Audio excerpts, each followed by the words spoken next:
Hey everyone, it's Tuesday night. It's 7 o'clock. It's That School Drink. It's going to be a good one tonight. Alan and Nicole Ledesma are on. They are a husband-wife couple. They drove a Mustang Mach E that they affectionately named Duracell, and they went and wiped up the 13-0 class at Rocky Mountain Race Week earlier this year. First and second place in that same class with that same car. It was crazy. They were hot lapping the things. They were, one would try to be up the first, a handful of pairs. They would make it back to the back of the open staging lanes, and the other one would get in and try to make it in the last handful of pairs. That's impressive in its own right.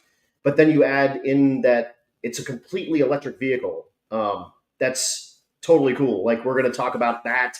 We're going to talk about a lot of the stuff that they had along the way, cruising a full EV, and what they're going to do next with that. If it's going to be that same ride, if they're going to go back to the Explorer, which they also brought on a previous Rocky Mountain Race Week as well. So we're going to have a great night with them. I do want to touch a little bit over the weekend.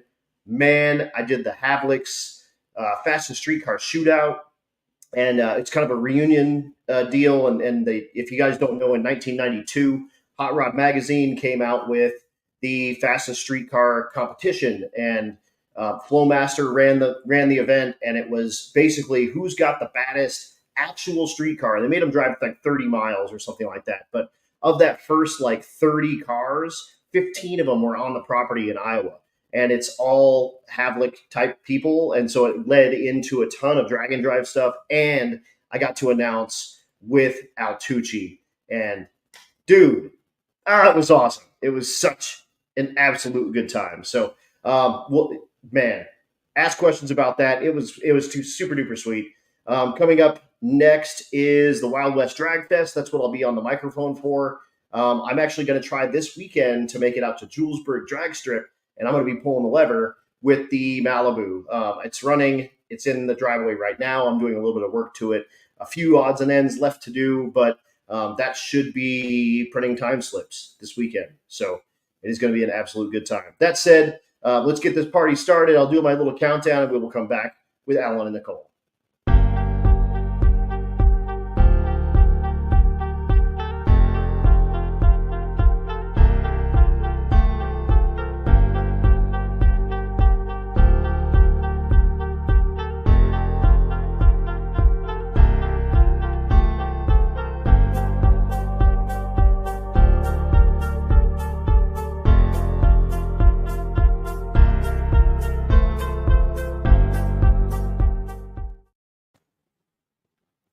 And there they are.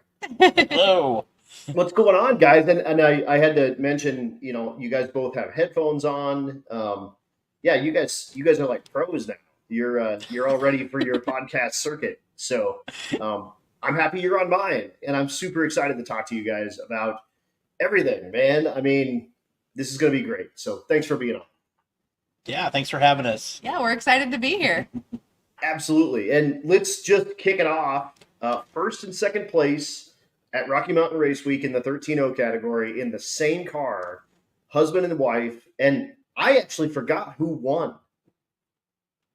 Nicole won, the wicked chick. Yeah. And it was super duper close, right? It was very close. Like we were neck and neck off of each other, which is absolutely incredible when you think about it. And not without a little bit of drama. There was definitely some squawking and stuff kind of going after, and you guys did it really, really cleanly and smartly, because you videotaped everything, the entire thing you videotaped. So there was no question, guys, I know what you think, what we're doing. And in fact, we started talking about it.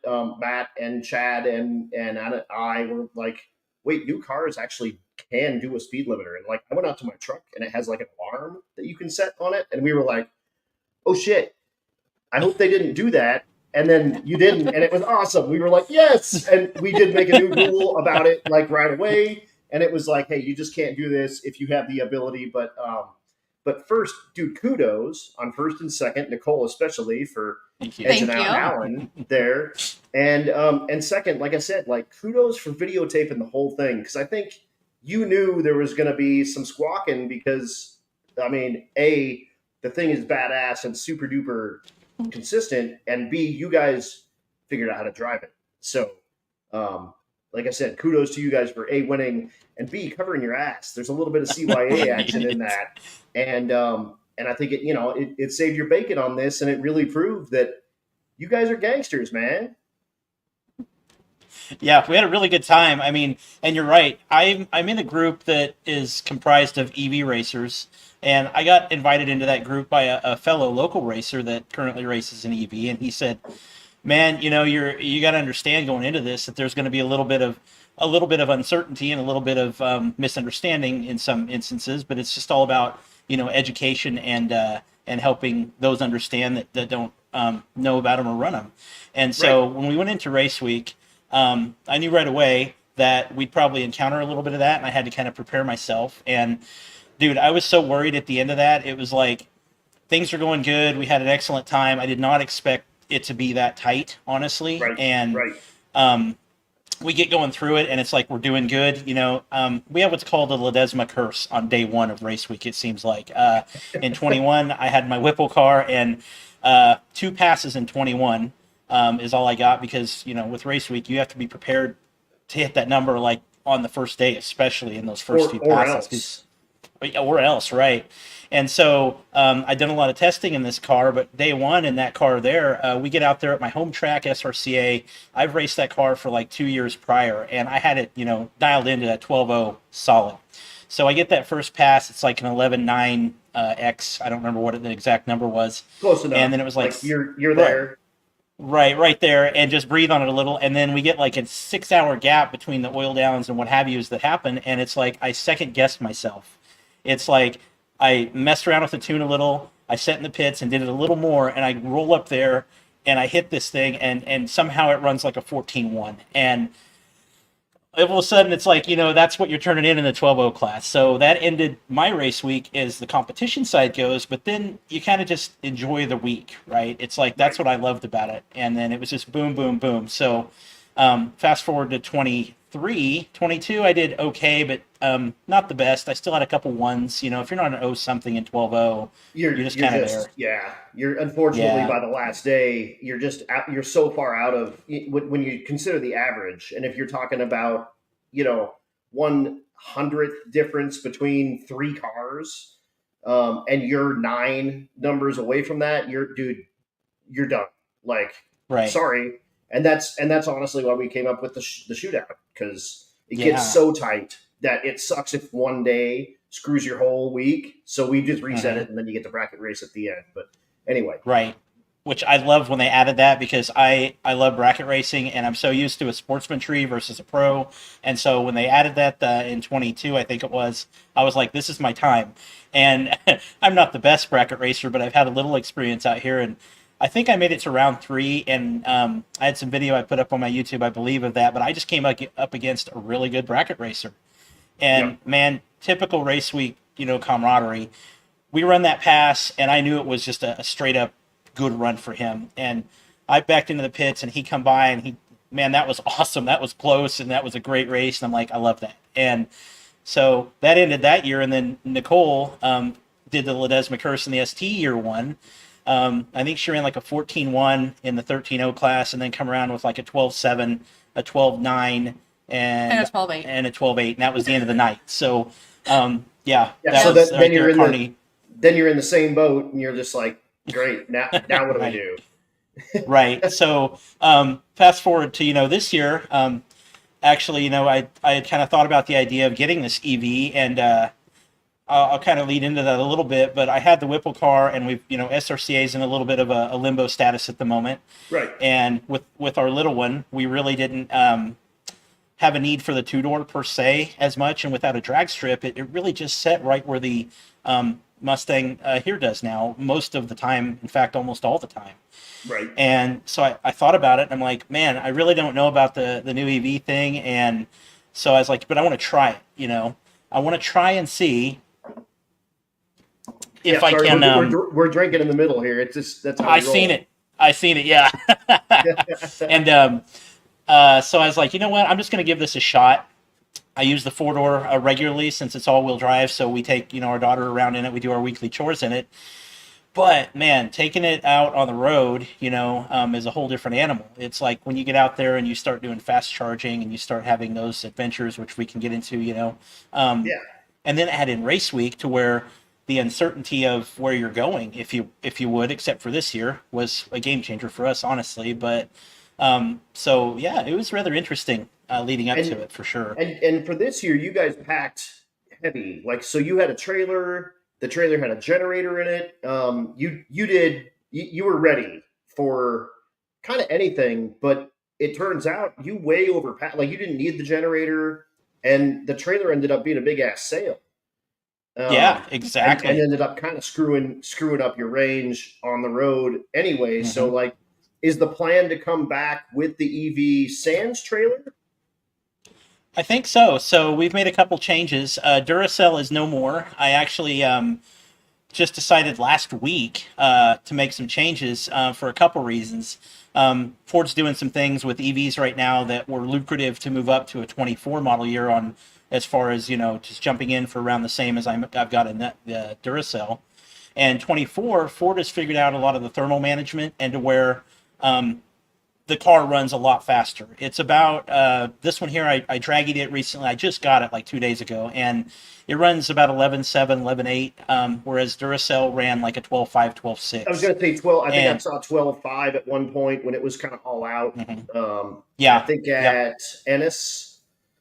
And Kearney before we went to race week. Yep. And I was like, that thing is pretty damn spicy. Like, right. But it's a weird spicy. And this one's quicker, you're saying. Right. Yeah, so Ford figured out the thermal modeling better to where Duracell, that was the biggest question I had on race week. It's like, man, that car is like a low 12 eighth mile, but like you're letting off way early. And I'm like, well, kind of, but not. If I stay in it, it runs really hard eighth mile, but Ford limited the power about 90 mile an hour, give or take, even if you're flat out. It would pull the power back to about half, and it's to protect the components in the battery, the contactor, and other components from too much heat. So the car was really funky. It was really fast eighth mile, and then it just fell off. Right, and that's kind of sorry about the I've got new internet, so it's there we go. It's a little choppy. Yep, we're back. We're back. All right. And that's kind of indicative of EVs anyway. They really put a ton of torque down. So the first bit of the track is like a monster, and then it's like a stock eliminator car. It reaches a point where it's just basically making noise and not really doing anything else. I think we talked a little bit. I had a Chevrolet Volt, and in fact, I wrote an article for Sick the Mag about me sort of dipping my toes into the EV world with it, and it's a plug-in hybrid. Yeah. I went and bracket raced it, and it was wild, man. Like, yeah, it's super quick to 60 foot and pretty quick to 330, and then the rest of it was basically just making noise, and it was the weirdest thing ever driving it because all you can hear is the tread on the tires on the prep, and that's it. It's a wild feeling, and it's so different. Yes, it's so crazy. It's so crazy. Yeah. So you're going to bring out the new car. You're thinking, so our plans are to bring out the new car, Sans trailer, and the new one. Ford figured out the thermal modeling, and so with the back half, this one runs about 14 mile an hour faster and about 0.6 quicker. And that's simply because Ford figured out how to be able to let it eat the whole way. And so I felt that would be a little better, hopefully, fit in 12.0 than trying to live in 13.0 with the front half of a 12.0 car, basically. Yeah, and Matt Ray asks, where in the world did you find to charge this thing? And you actually, because you're an absolute nerd, you actually charted the whole thing.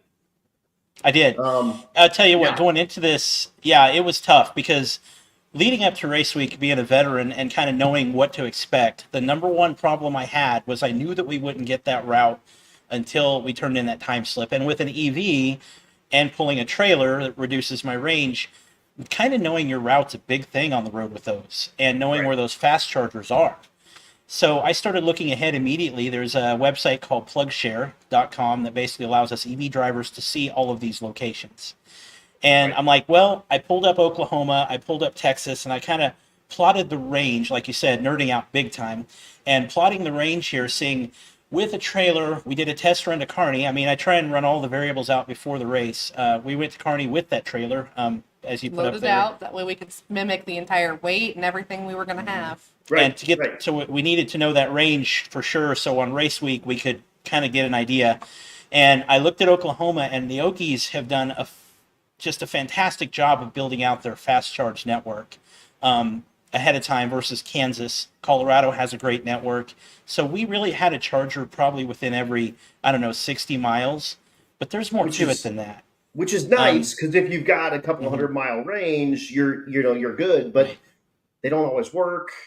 There's Yep. there's stuff that happens, Variables. and if you don't know, when he's talking about a fast charger, it's a DC charger. It's a Tesla charger, which is cool that Ford, Tesla allowed Ford or bought the rights or whatever. Ford bought the rights to allow the Tesla charger because it's a game changer, absolute game changer with an EV. With mine, it would charge off of, it was a standard EV type plug.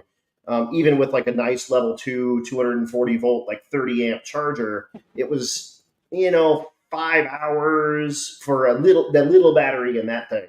And it was, being a plug-in hybrid, it's got an engine, it's got a little battery for about 50-mile range. And yeah, it was about 4 hours. But if you run across one of those, that thing would take like probably 12 hours on on like a standard level 2 charger. It'd be, maybe 10 from totally empty to totally full.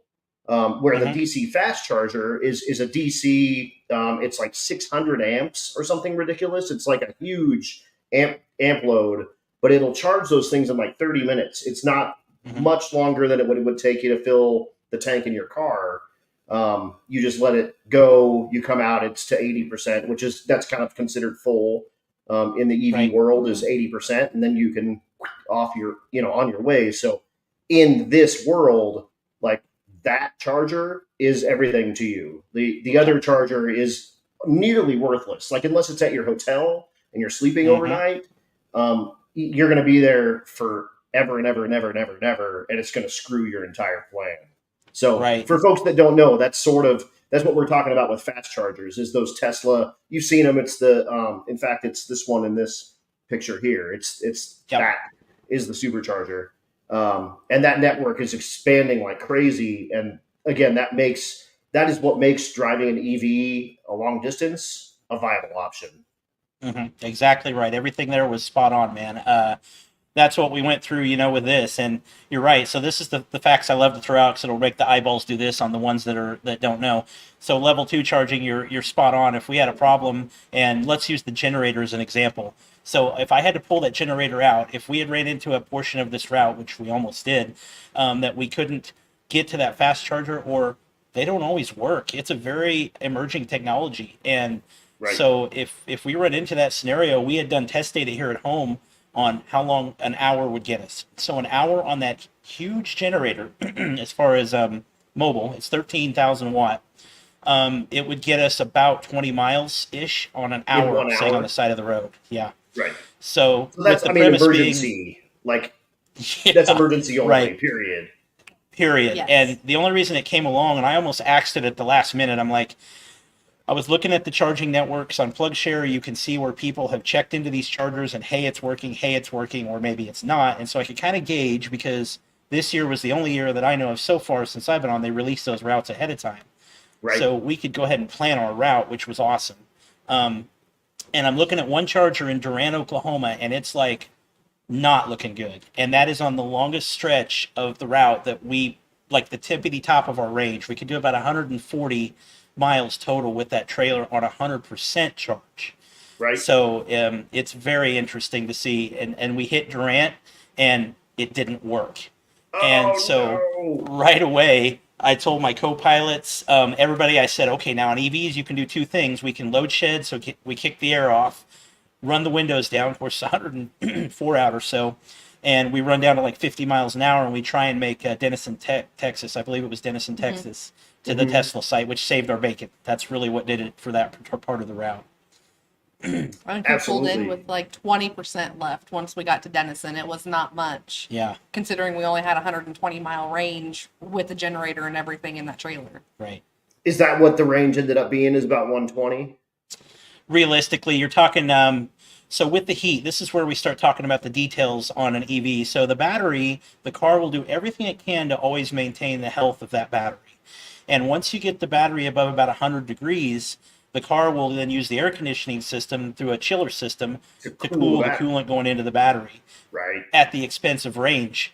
So we're driving along on that route from Durant to Denison. Actually, it started off at right outside of when we dipped south. I do not remember the name of the town. Was that Okima? Okima. So that was our long route, Okima to Denison. And we start south, and the temperature through the day is getting higher. We get above 100, and I'm watching the data going down the road. And all of a sudden, we go into battery conditioning because the battery's starting to get ambient, so 102.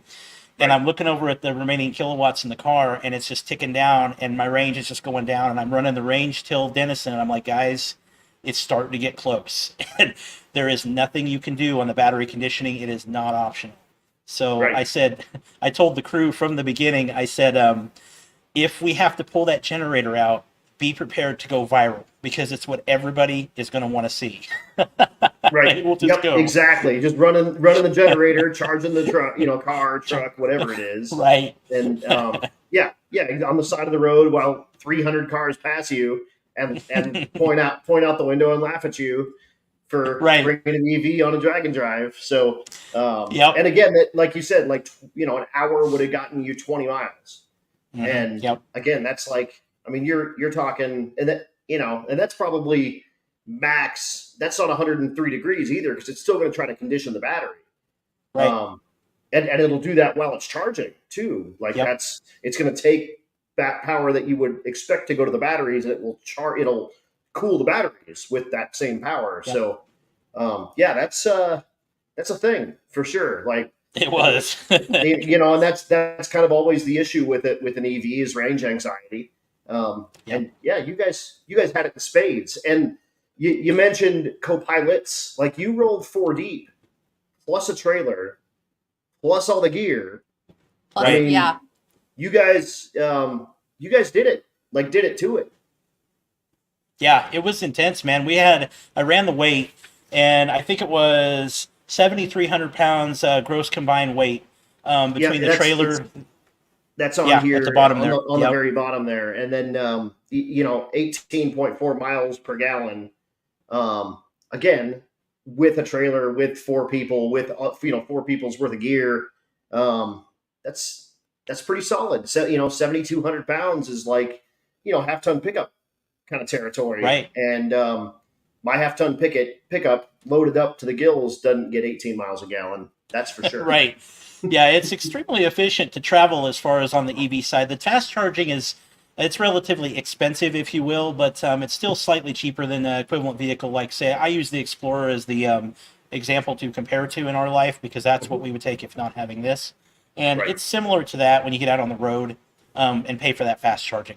But the level 2 home charging is really where it pays off as far as daily routes. It's very inexpensive to drive. Right. And that's one of the things I noticed for sure with my, my EV kind of, dipping my toes in again. I could get it was about 50 miles range. I can't remember what the kilowatts of the battery was. But man, it was so nice pulling into your driveway and knowing that when you wake up in the morning, you don't have to stop at the gas station. Even if I had like no gas, because it would run on gas. And in that world, the engine is a generator. It's not connected to the tires at all. It's literally just there to turn a generator that charges the battery. And it does it at a rate that you can nonstop driving.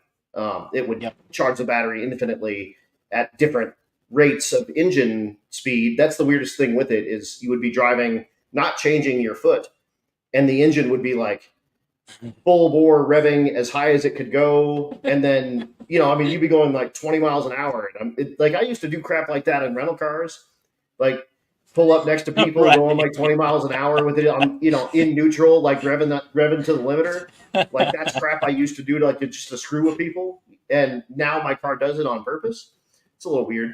Um, but Except now it yes, sounds like an angry lawnmower. right, exactly.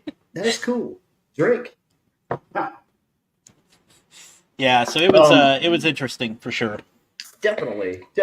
Well, congratulations, you guys. Like, I think that's super cool. That's one of those things that who knows how long that exact type of record is going to stand. How close you guys were. Do you remember your averages? Not off the top of my head without looking, I do not. I'd have to look on the results sheet real quick. Yeah, I could check it out too. But you guys it was like 048 and 04 like 2 or something ridiculous. Like, Yeah. I mean, you guys were like close, and it came to the very last pass. Yep. Yes. Because Yeah, and obviously you're talking average when you get to that day 4 and your averages are that close. Yeah. Every minute difference makes a difference at that point. So oh yeah. Yeah, Yeah, I it was know crazy. before the last day, we were 0.004 away from each other before Right. that last day. Yeah. So 4 thousandths difference. Yeah, and that's something that came up a lot. Like I kind of through the week at Texas, when I was watching her run, I had some of the other drivers. I can't remember the man's last name. Dan. He used to have a Mustang that he said he was having the motor was being redone. I talked to him on race week in Vandermeer a few times. He's a real cool guy, real good racer, and he came over and had a little bit of conversation with me, and we were kind of talking about some of that. And he's asking questions about the car, and so talking about how close we were. Back to the way this thing, the Duracell, not the one behind me, but Duracell applied that power. So for index class, it just was kind of like, snapping a Lego together into that class in some ways. Because the way that car applied power, it slowed down so much up top. Like when you watch the only video I've edited so far, or one of the two where it's got the in cab, the acceleration rate was so slow up top. Timing that lift point, it was still a little challenging, but Right. once you kind of got that down, it was kind of easier just to let it roll through, on that number to some levels. And that's Right. kind of where Nicole, having background in racing too, and doing a lot of passes in her Explorer and other things, I didn't quite honestly expect it to go quite that close, but she really surprised me, to say the least. Hell yeah, dude. Hell yeah. Like, and I mean, that's so much of it. And, I won the 13.0 class the first year. I think 13.08 or 13.04. I can't remember exactly. But I mean, that car ran 1180 at SRCA. And yeah, so I mean, it was but it was SRCA and then Vandermeer. Right. On Right. everything, it ran like 1310 at Vandermeer, but it picked up a second and a half going to SRCA. Like, it's a wild Right. ride when you're talking about index racing and you're talking about different elevations and different track preps and everything that could happen along the way. And there's so much involved with it. But you take a little bit of that out because without internal combustion, the density altitude doesn't matter all of a sudden. In fact, Right. a lower density altitude, it would probably cut through the air quicker, and you might actually go faster at Vandermeer or something Yep. like that with thin air, which is a little bit of a mind screw with you because is. you've always been taught that high altitude is slow, and then all of a sudden, if it's not engines doing the propulsion, it's a different thing for sure. Right.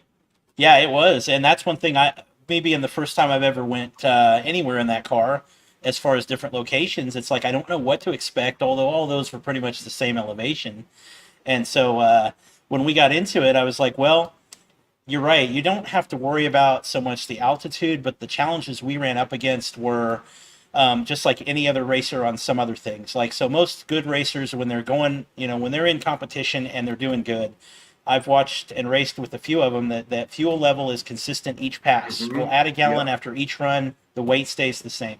So on the EVs, the one thing I noticed right away, like we talked earlier, that battery conditioning and temperature. So if I'm going down track and the battery hits that pre-con point, it starts pulling power out from the run and it would change the ET. Totally, So that makes sense. Yeah. So because in it's the pits, we had rerouting to. power to battery Mhm. maintaining and not to driving the motors. Right. That makes sense. Yeah. So before each pass, I would sit there in the pits, and there's a way to precondition. I could just go in and then I could watch the battery temp, and I would get it to the same temperature before those runs. So we had to deal with Smart. that, and then battery charge percentage is another thing. So if they're not up to certain percentage points, then it doesn't have enough power to even run likely the number you're after, depending on which number you're going for. So, Totally. and you can't just splash in a gallon of fuel to get that power back up. It's like we're talking hours on charging on some, depending on how far down you were. Right. So Right. Exactly. it got really challenging. Our most challenging part for charge level was Mocan. And we knew that was coming because there's just nothing past Parsons, Kansas. And so we had driven from northern Oklahoma. We made it to Parsons and we had to dip a couple miles into Parsons off route. Okay, charger speed. There's those DC fast chargers, but they're not all quick, if you will. And Right. Parsons has like a 50 kilowatt charger in their downtown there that's awesome. You know, that far out in southeastern Kansas, there isn't much. And so we had to sit there for an hour because we needed to get to like 98% charge level because we had been racing the car around 80 to 85% charge level. And at that point, we were doing so good in competition that everything matters. All those details matter. Mm-hmm. So I had to figure out that what it would take to get us there and then still be at between 80 and 85. And we actually were a little shy. I think Nicole raced at like 79% or 78% at Mocan, and Mm-hmm. it just happened to pull the number. That's when I had to mess with it because I lifted early. Mhm. Because he'll have to edit it out of the video, but there were some F bombs dropped. That'll I happen. lifted very, my taillights came on very early. So then I actually had to get back in it and then come back up and somehow managed to run on the number. I Mm-hmm. don't know how. It's just sometimes it's just FM. It's freaking magic. It just, I mean, it's one of 100%. those things. It's and it's really it's any it's sort of any given Sunday. Rather be lucky than good. Um, Index racing is a lot of that. If anyone It tells is. you that they can do it just off their foot all the time at any different track, they're lying to you. They're guessing and they're getting lucky. And I mean, you guys can attest to that because you guys got lucky a lot, I'm sure. And Yep. it just so happens that at the end of the day, the Ledesma curse didn't get you day one, and you were able to keep it going through day four, and not just one of you, but two of you. And how cool is that, man? Right. Yeah. Day one. Once you're in competition, I told the crew that I'm like, hey man, if we can throw down the first day, and do this, I said how this works is you're going to be shutting the track down every night unless you can go and land on like an O or an O1 from here on out. This is how it's Right. going to work. We're here all night. We're making We're here. passes until Right. we either have the number or they won't let us go again. Right, and that's how it went down, and it just Thunder Valley was just an anomaly for me. It's like I went up there and dude, I was dead tired, and we start talking about these drive days with an EV, and most of our days, especially the ones in and out of Texas, were in excess of 10 hours simply because, like you said, 30-minute charge time is the norm on a good charger if everything's working. Right. And coming up out of Texas, we ran a couple slower chargers, if you will, like 50 kilowatt or so. And so it elongates that time. And I think the hardest part for me when we were like right in, I think it was Purcell. I don't know if that's the right name of the town, right outside of Thunder Valley. There was a church there that had a charger right off the main drag that we were coming through. And I'm just watching everybody go. We've missed first call. But we had to be again at that percentage to make the race. And so it was frustrating for me sitting there watching everyone like, dude, we missed first call. We may not have many more passes. So I went up there, just burned down from the day already. And some might ask, how's that possible driving an air conditioned car? But I'll get to that here in a minute. And it's like I get up there and I'm just like, focus. And we hit it and I just hit the perfect lift point and it was like an 01. And I come around and I said, I'm done. And I told Nicole, I said, you're not going to beat it anyway, I think. And and so I'm turning in because I think this is good enough. And just, friendly camaraderie, husband and wife there. And so I'm like, my day is over. I can breathe a sigh of relief. And then she comes around and bested. I think that was I don't remember what. That's when I hit my OO. Right. on And total so accident. I've yet to put that video up, but I pulled out the camera the minute she's coming back to the pits, and I'm like, she's gonna have something to say, and it's great. And I still haven't got around to editing that video. We have a lot going on since we got back with things that we're doing in our Yeah, I personal mean, life. you guys are having a wedding for crying out loud. Right, yeah. This weekend. in not very long. So, Yeah. I get it. Life happens, things get in the way. While we're talking about it, where can people see your YouTube so they can get those updates when they're coming out? Right. So it's YouTube. The name is Big Al's Garage, and there's a couple of us. The one of them is a guy that does a lot of cool Mopar videos, and then mine is the one you'll see the Whipple supercharger on the old S550 as the profile pic. But I can thank my co-pilot for pushing me to do a lot of that stuff. David, he's continually pushed me to do some YouTube stuff. We just do it for fun, just to show people what Yeah. we're doing. Sort of like a lot of the car builds I've done in the past, I just share. I love it because that's how I learned a lot of the stuff I did with the turbo fabrication and whatnot that I've done on my GM stuff. But so yeah, that's where you can find it at, is YouTube Big Al's Garage. Big Al's Garage, cool. And then you mentioned as well, Nicole and you guys have been racing for a minute. Like, talk about where you guys started, each of you. A, cars, B, racing. Like, run us back to whatever, 16 years old, you riding your buddies, whatever, Super B, and you're going to be poor as hell the rest of your life. And then Nicole, especially, you ride in the Super B, and then that, like, now I got to marry a car dude. Like, where am I going to find this asshole that is a car dude and can put up with me being poor and stupid for the rest of my life? And, like, he's cool with that too. Like, how'd you meet? Well, I How'd you got get lucky. involved in cars? Talk to us about it. I was raised around it. So my mom actually went to Goodland Votech back in the late 80s, early 90s. Hell yes. Hell yes.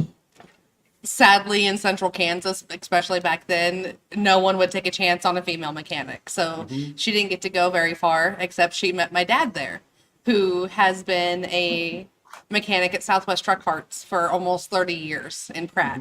So I was raised in the garage, in the dirt, hands-on tools, derbies. My dad did circle track growing up. I remember my first car that I could actually drive, that was safe to drive, was a 78 Grand Prix. Factory T-tops. Oh, dude. Sweet. It was a shot rod, for sure. You said It wasn't even cool enough to be 78? 78. So it's a I G-body. had, yes, my It's first car was a freaking G-body. It was the, for lack of better words, ship metallic brown that we sanded down. It went flat black with flames. Before I could take my driver's test, since my dad raised me around cars, I had to do an oil change and a tire rotation in the gravel driveway with a scissor jack and a four-way. Shit, yeah, dude. Hell yes. So, what circa, like, what year is this generally? Like, you don't have to tell us your age, but like, I'm a 90s baby. So I was born in 90. So this would have been 06, 05, 06. okay, all right. So I had to do all that. Then cut to me dropping out of nursing school to go to automotive school. And then girl. I met him.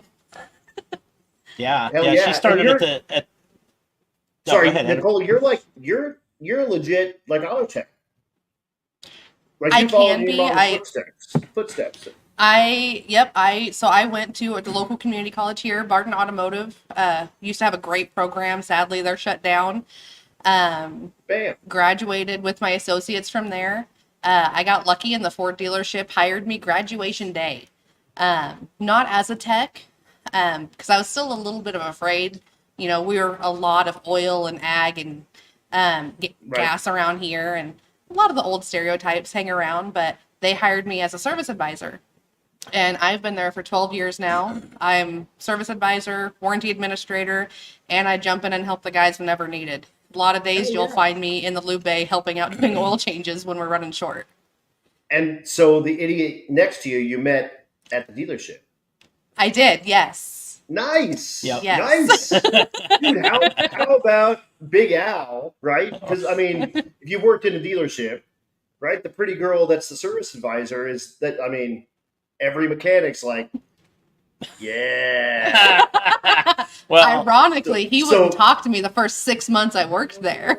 so Nicole did. Nicole was like, I got my pick of the litter here, and Big Al was like, hey, hey, atta girl.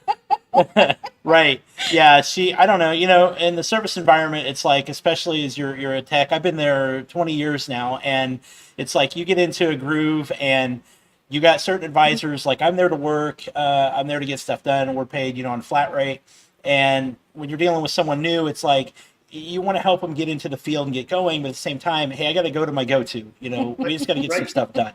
right, and we got to And make so, money. And when you make right, money, you make money. It's a win-win. Like, right. let's make each other rich. And then, then she's like, hey, why don't we get naked? I mean, Yeah, kind of. something like that. And that's cool. Yeah. And we should drink. All right. Yeah. Always. Yeah. So no, that's the gist of it, man. Is we started hanging out, and one thing led to another, and here we are. And my story is very similar in most ways. As I grew up a young boy and get into cars, early 2000s, we didn't have Facebook, cell phones, anything like Right. that, and we'd meet up on Main, and my car's faster than yours, and let's go out and find out. And boy, I'm gonna have to modify now. And as gearheads, I'm gonna go to school for that. I had a family background in it, and next thing you know, hey, I like doing this, and so I still do. I still love my job. It's gotten very technical with all this stuff that's coming about, and next thing you know, I'm like, one of my friends says, you need to go to the drag strip. I'm like, drag strip? I don't know. I don't know about that, man. I said, Yeah, whatever, I dude. don't Like, know. I like driving Yeah. fast. Like, that's cool, but Right. shit, eh. So, Yeah. I get up there, and I had like a 5-liter Mustang, pushrod Mustang, nothing special back then, a Fox body. And I get up there. That one? It was like that one, but not as nice back then. Okay, all right. I was digging through again, and I was like, ooh, a 4-eyed fox body. Okay. Yeah, that one you opened the hood, it had a push rod, but it was not a blue oval push rod, and there was a hairdryer attached to that one. But The white one? do what? Was it the white one? No, you didn't That probably one. see this one. It was a maroon one. But so I get up there, and the tree drops, and you're like at 5K, and the clutch comes out, and it's like tire smoke, and you're like, what the hell just happened, before you know it was over. And that was it. Like you said, then now we're just broke and we make bad decisions. So, Hell yes. but fun decisions. Yes. The bad ones are the fun ones. So, Right, um, exactly. yeah, so time goes on, I enjoy what I do, and next thing you know, we're starting to modify and build. Well, I got my ass kicked by a lot of the LS1 cars when they come out. It's like 90, 97, 98 Trans Am Firebird, what have you. I had a couple friends who, through high school I'd met, and they started buying some of those, and like, man, those things just rip. And next thing you know, I just joined the crowd. I got my butt kicked so much with my 96 Mustang that ran like 15s, an old 4.6 single overhead car. And I said, I'm going to buy one. I'm not going to just try and make this Ford fast. I'm just going to buy in and go this route. Yeah, exactly. So, Because it should be turnkey, right? It's the same thing. right, yeah. And I'm like, I want to try it. And so the same friends could paint, and they had a body shop, as you saw there. And they're like, man, come out. I'll show you. We'll do some sanding. I'll help you out. We'll make it look good. And that's what happened there. Next thing you know, they're like, man, I really see a lot of these Turbo LS cars just throwing down. Just a junkyard motor, you throw it in. And I'm like, cool. So I grabbed some tubing, a welder, teach yourself how to MIG some stuff. Next thing you know, we're fabbing up these turbo kits, and we're having some fun. And Hell yeah. that's just good times all around. I did the Malibu, I did a lot of other projects, and yeah, I missed that car. Malibu. That was a great car, and That was a fun one. that was a fun one. That's actually around the time we met, and I do all my own tuning back then on the the stock LS PCM there. I said, I get on the forums, and a lot of good help from a lot of good guys, and they learned me how to use HP tuners and how to get my way through it. And I never built anything crazy fast, like low 11s, high 10s. I think Which, a lot of that I mean, stems. for like a street car, like a car you're driving, Right, I don't care who yeah. you are. Like, that's a fast car. Like, at any Yeah. given time on the road, unless there's like a demon, like next to you, that's the fastest car that you might pull up next to at a stoplight. Like, Right. it's a spicy street car runs 13s. Hmm. And, if you got an 11-second car, you're king of the road. You're doing burnouts, you're getting all the chicks. Life is good. Right. Yeah. So we're doing that. That one pick of the Malibu there's from a car show. Her dad, big car guy as well, and old school guy. Could grab her carburetor and have the thing running. He's the guy that shows up with a cigarette, and your car's going to be running in 3 minutes. Yeah. It's Right. just like that. and he's an awesome guy, and I couldn't have asked for a better father-in-law there. And so I roll up with this EFI stuff, and we're kind of showing him that and showing him what he can do with the Malibu there, and life's good. And so then time rolls on, and inevitably I get the itch. It's like I'm not one to stick with something too incredibly long. And all of a sudden, I get this call. Back up just a little. A '97 Crown Victoria comes through work, and the engine's cooked on it, 4.6. And it was before the Marauder there. It's Okay. a white Crown Victoria. And one of my friends, my racing buddy, says, dude, you've been doing all these Turbo LS projects. You got to do a Turbo LS in that. And I'm like, man, that would be such a great flip car. Grab a motor, throw it in, make a few bucks. And I said on it, I said, but it would be an awesome sleeper. Right. And so I grab a 6-liter LS and I throw it in there, fab a turbo kit, and off to the races we go. And it just turned heads. This is probably 2012. And Yeah, because it was right when Hell I yeah. first met you. You Right. had just finished it. right, plastic wheels, it had the church sticker in the window. I met this lady and coming through from Iowa, popped the intake, cooked it. She's 90 years old. The king is immaculate. And you roll up to the drag strip and people are laughing at you until you come out of the burnout box with the turbo singing. And they're like, what just happened? Mhm. Granted, the thing was only a low 12, but it did it at like 121 mile an hour back end. Yeah, I didn't Totally. have a And this converter is- or anything like that. You said this is like 2012 area? Yeah, around 2012, yeah. Yeah, Give so or I mean, take. like LS swaps are kind of out, but like turbo LS stuff isn't really going wicked at that point. Like, Not yet, yeah. it's still a little bit like there's some stuff out there and whatnot, but it's not like a big deal there at the Yeah, moment. not And not huge. especially in a Crown Vic, like the Cletus really hasn't like taken off right at this point. So like the Crown Vic like craze hasn't really. It's not a thing at the moment. Yeah, Like it's not kind of a yet, nope. hidden, unknown car, and then No Yeah, one you wanted just- the Panther chassis then because it was a grandma car. Right. right, I mean, a grandma car and a cop car, Yep. and no one wants. Yeah, exactly. No one wants that stuff. And again, the Marauder was out. That was kind of cool because it was Ford's answer to the Impala SS, which was kind of the original like real fast, sedan, four-door sedan. Mhm. It was the first kind of cool, and then everything sort of started following, following path from that. But you had the Impala SS, the Marauder came out, which was it's a freaking Crown Vic, Mhm. same thing. Yep. Yeah, and then the rest is history. Four doors are awesome. Everyone likes. Yeah. Oh yeah. Yeah. So time rolls on, and I had sold the Vic, and all of a sudden I get a call one day from one of my friends because when I had that Crown Vic, I said, "Man, I've always wanted a Marauder. It's like it's just the thing to have in a Panther chassis." Mhm. He calls me, a dealer, and he says, "We got one in trade. Motor's hurt on it, but the body's okay, and the interior is decent." And he said, "I know you know a guy that can paint," and he said, "I know you probably want to LS swap it." And so I'm like, yeah, I kind of like that idea. I always wanted a Marauder. So I get this thing and I get on the Marauder forums and I start a thread and I say, talk me into doing a 4-valve Ford or talk me into doing a Chevrolet swap because I've done a Chevy swap and I can tell you the numbers on the dollar per horsepower.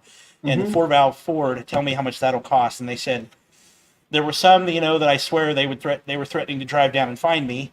And the others were like, yeah, you're probably better off just doing the Chevrolet because, like you said, it gets cheap. You pick them from the boneyard; they're easy power. Right. So I was like in the 11th hour, about ready to LS swap this thing, and I thought to myself, Coyote motor is fairly new, and I hear it can hold decent power, even the Gen 1s, and there it was.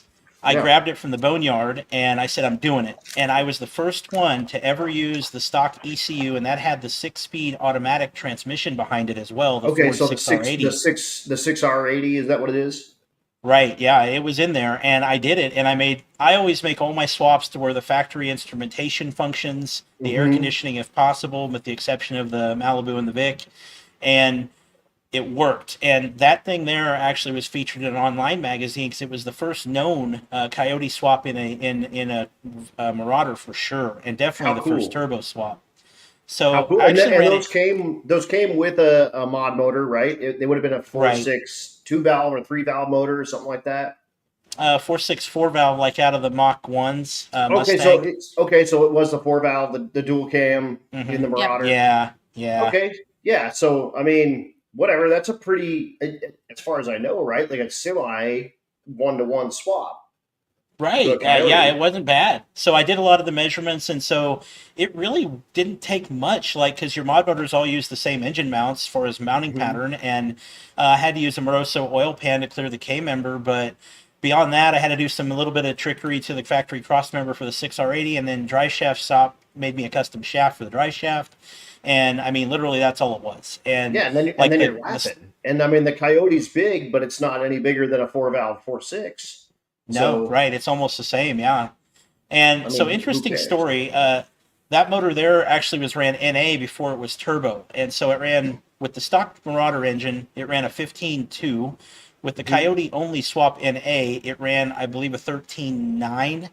And so then I'm putting all this up on MercuryMarauder.net. That was huge. I was sharing every step on how to put that Coyote in there, and because I love sharing and I love documenting, and I've got this guy, unbeknownst to me, out of Atlanta that's watching this. And once I got the turbo on, I literally had not even finished tuning it, and he got a hold of me and he called me, and I made the cardinal mistake of throwing a number out. He's like, I want that car. He's like, it's the only one I know of and the only one to be done, and I've got like four of them, and I want the Coyote one.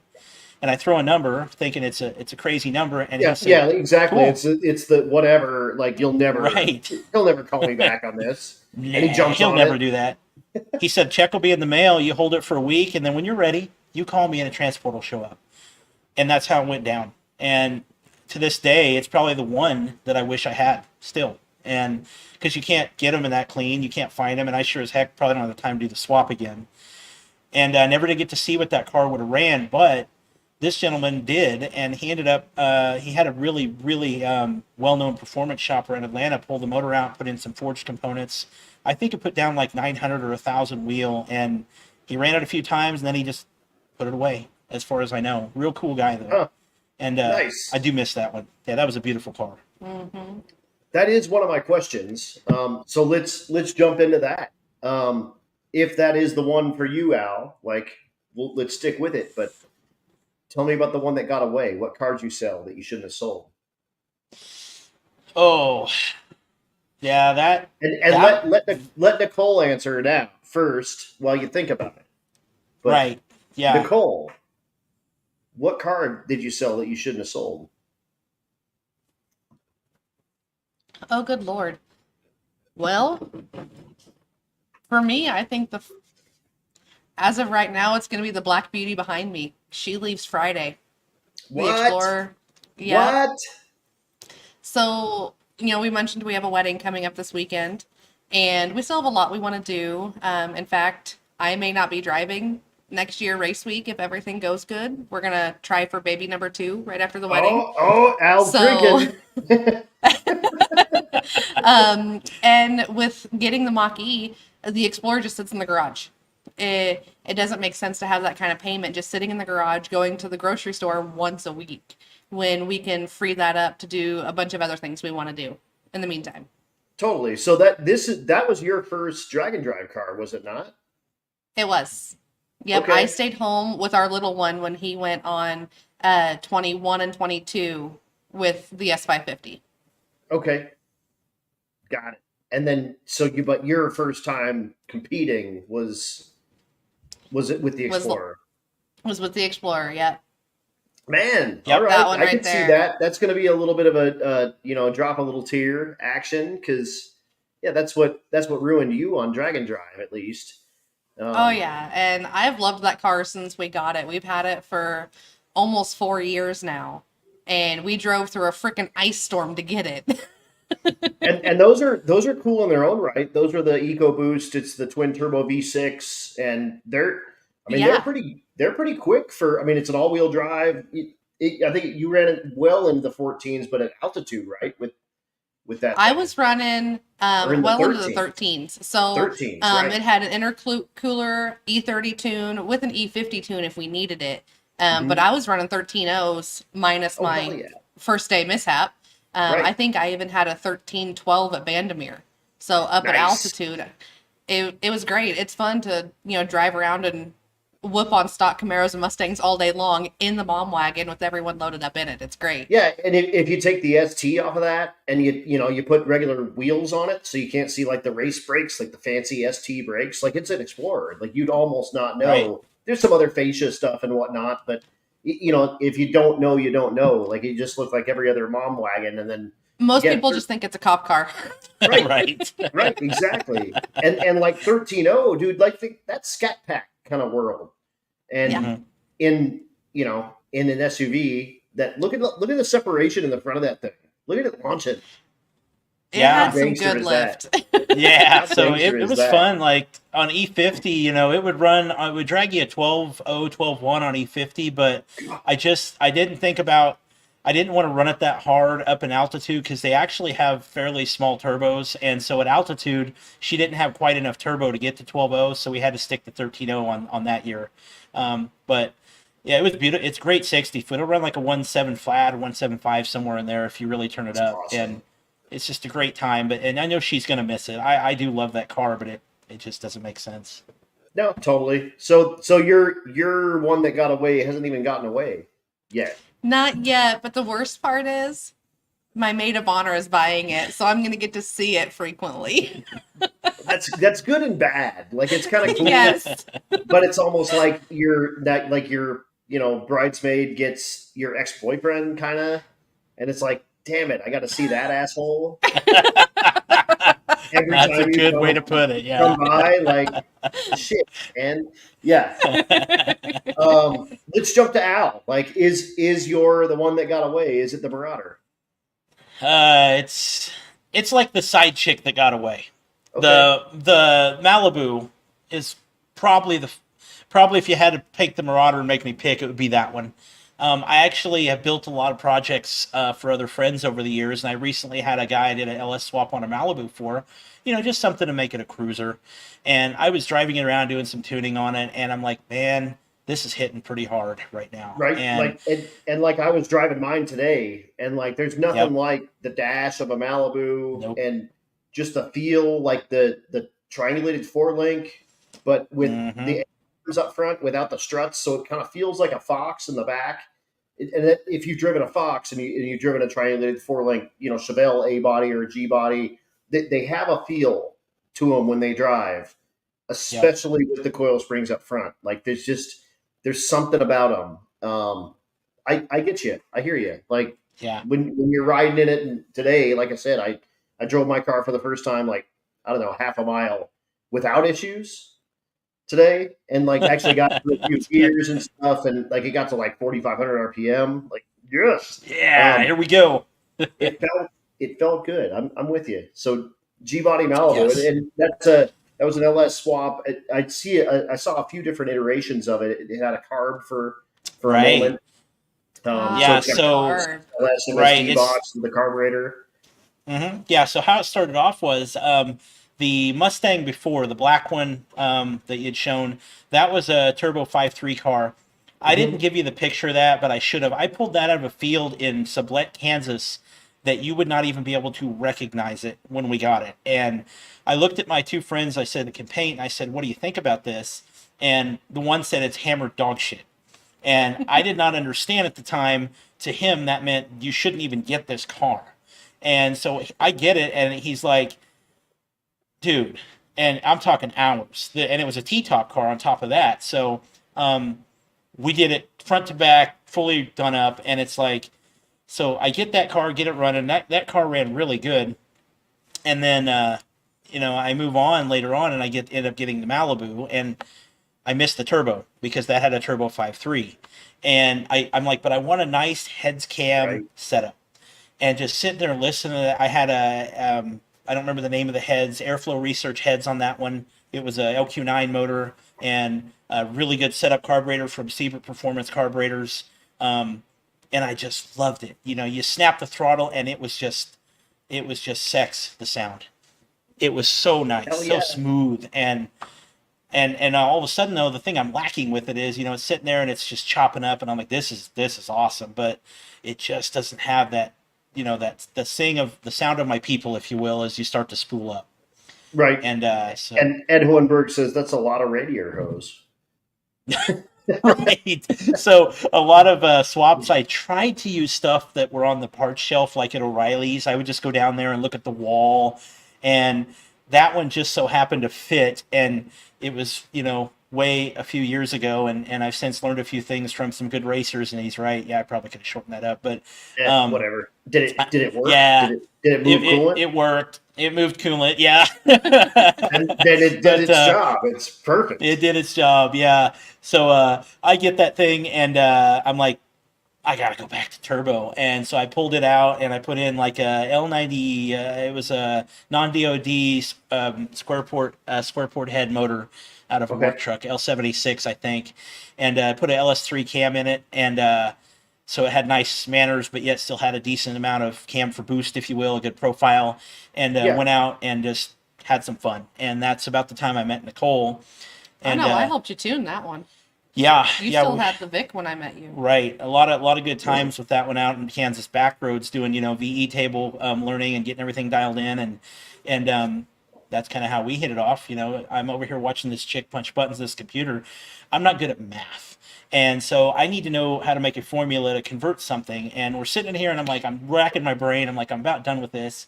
And she's like, what do you need done? And I tell her, and she's like this. And she punches it in. And I'm like, Yeah, like are you kidding me? yeah.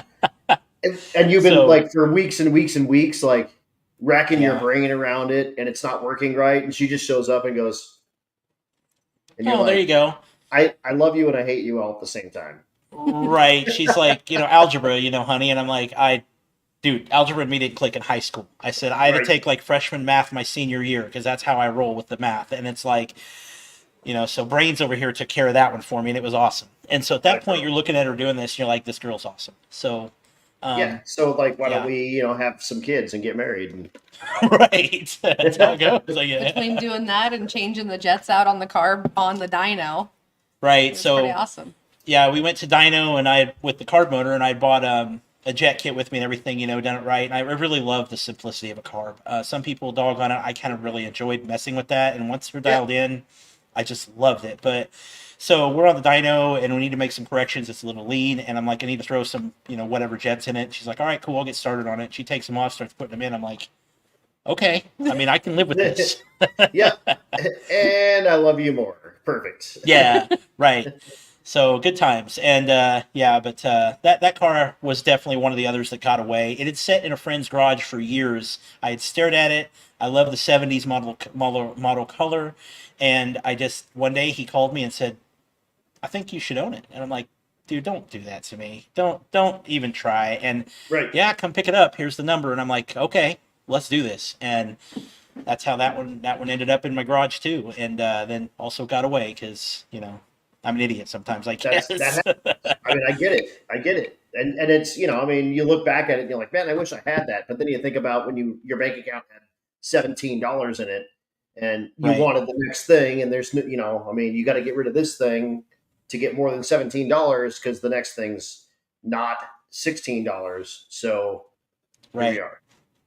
Here we are. Yeah, and that's how it all continues to propagate. You know, you have some fun, you do within your means, and you just enjoy good company. And we've just kind of stepped it up over the years with a few things, and now here we're doing something like this, and you know, next couple of years, I mean, I may get the itch, and it may be like something else. I mean, who knows? But What is, I got to ask, what's the new car's name going to be? I've been trying to think about that for a while now, and a while being I've only had it a few days, but I don't know, because Duracell went out with the other one, and I actually got that custom tag for it, but it wasn't a legal tag. And the only reason we didn't run it on race week is I was sitting there thinking day one, I'm like, these have to be street legal cars. And in the event that we do good, I can just see, like Matt always said, make sure you mind your P's and Q's because your competition is. And I'm like, it's not a legal tag. Somebody's going to, I like the vanity part of it, but I said it's got to go because it may come down to that. And Right. so we didn't do that on that car because of that, and the fact that if something got popular due to whatever, Duracell may be like, "Hey, you're not selling my batteries." I don't know how that stuff works, but Yeah, who knows? Yeah, you owe us right. royalties, and yeah, good luck. So this one, I don't know. I've really struggled with it today, thinking, and I'm going to get, I believe, a permanent custom plate for this one, but I just don't know what that's going to be yet. Well, I suppose we'll we got a little see. time. I can't wait to see what it ends up being called and what the plate ends up being. That's some of my most fun thing with Rocky Mountain Race Week and really any drag and drive is that everything's street legal. So some of the plates that people come up with are absolutely amazing. It's pretty good. And, Dude, I get to see cars typically from behind. So it's license plate central. Yeah, the one that just put it up in there, and it hit me when I saw it. It said Race Week, and I'm like, why didn't I think of that? That's awesome. I don't remember the gentleman's name. It's been a minute since I was scrolling through, but I liked it, and I'm like, dude, that's awesome. That's the perfect plate. I did an RMRW plate on the Cadillac, and it's a single plate, so it's a rear plate only, which is a special plate, and it's an RMRW tag as well. So I've got the only one in South Dakota. But there's only like 17 people in South Dakota, so right. it's not that big of a deal. And there's zero no, that's not true. I was going to say there's zero drag weekers, but Wayne Baker and Kellen Flegger are up here as well. So there's three of us, 3 of the 17 in South Dakota drag and drive. So good. That's good cool. for us. Yeah, that is cool. Yeah, and we should drink. What is your best memory from a drag and drive? Each of you.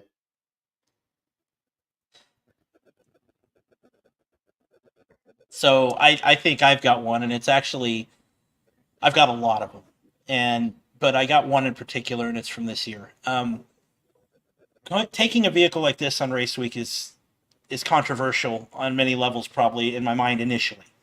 Mm-hmm. But I've known from years past on Race Week that every single person I've ran into on this event versus some other things I've done, they all are just the most awesome, understanding, and cool individuals you'll ever meet.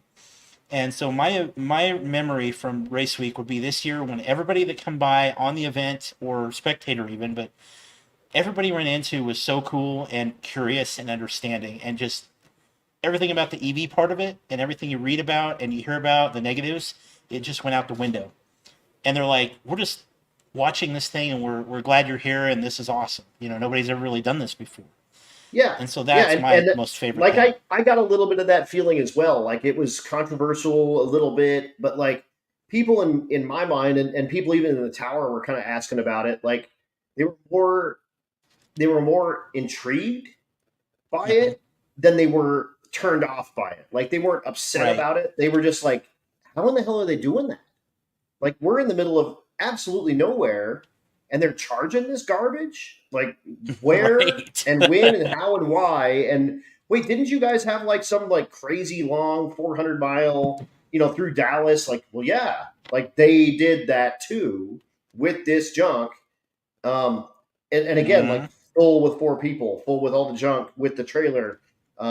That was, I really think that that's the best part of Race Week is that even though it's controversial and it's weirdness and there was a little bit of kind of stank in the air afterward, but really the vast majority of people were like, man, it may not be my thing, but like I'm Team Duracell right now. Like I want to watch them do this and finish and do really well. And then you go 1 and 2 and Nicole gets the edge since she's got that on you for the rest of your life. So, right.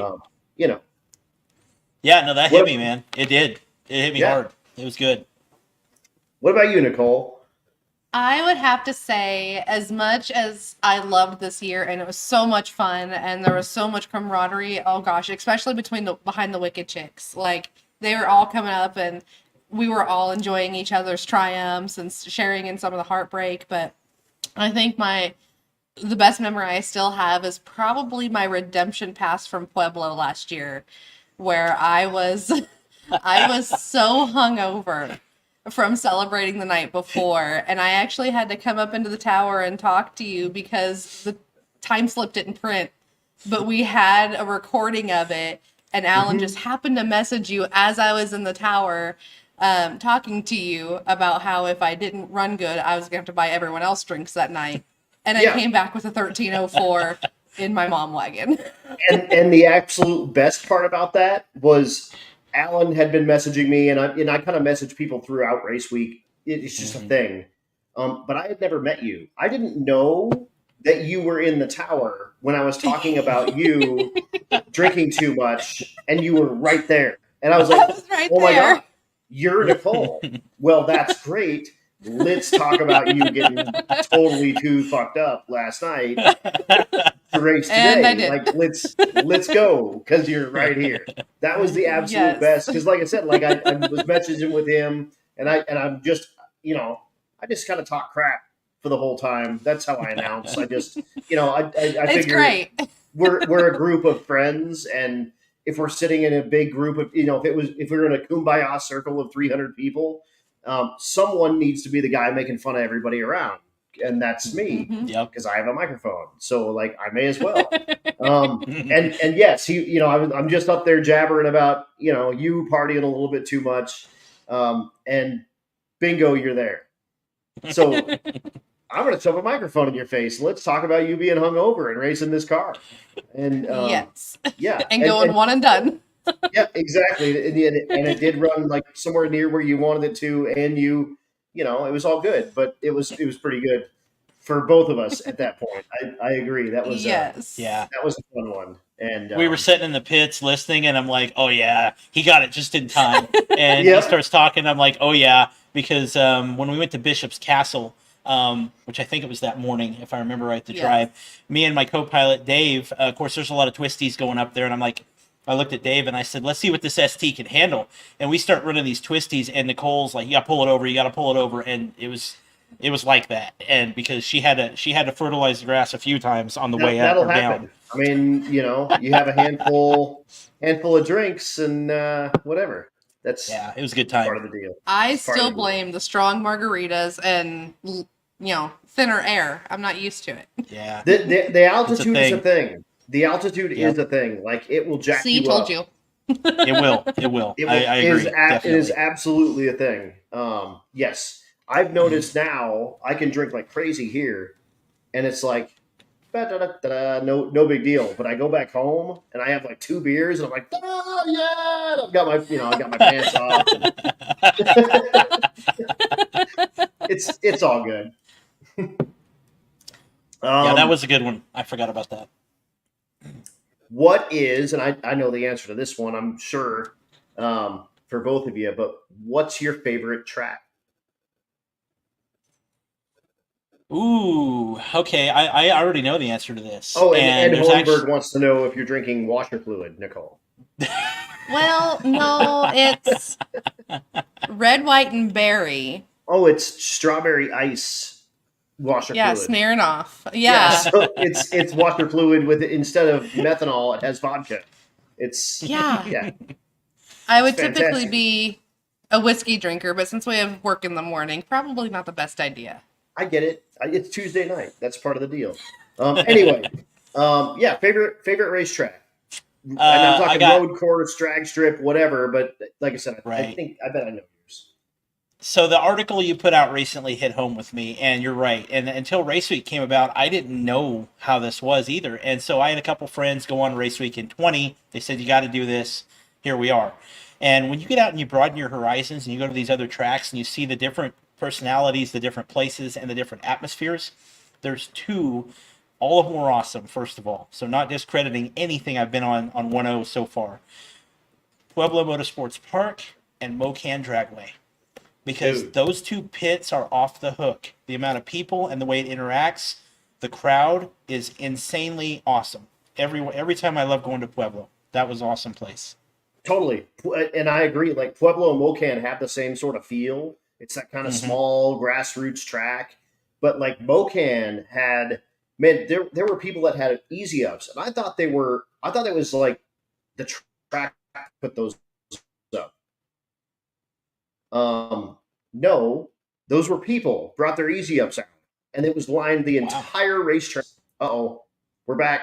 Bad There we internet. go. Sorry, it's my crap internet. It's all good. We're back. But no, Mocan had people had their easy ups lined the entire fence.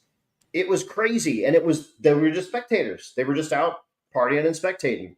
And dude, Pueblo had a scare this year, and almost didn't weren't able to open, and that was scary for the Pueblo people. And Yep. man, Novus Glass is Josh Herman's company. He's married to Bree Vandermeer. They live in Pueblo, and they do auto glass. And he ponied up the money to do the repairs to the racetrack so they can open this year. So big Wow. shout out to Novus Yeah. Glass, to Josh Herman. Absolutely. Man, that was such a big deal for them to be able to open this year. They were only going to do top end like that no prep deal that they were doing, but they were able to make enough repairs to get it going. Man, shout out to Pueblo Motorsports Park. Shout out to Novus Glass. You guys are gangsters, and we know it. And they have, I think, like they're this close to securing the funding to redo the entire drag strip. All of the Wow. surface needs to be Awesome. redone, and they are like right there. And it's city owned.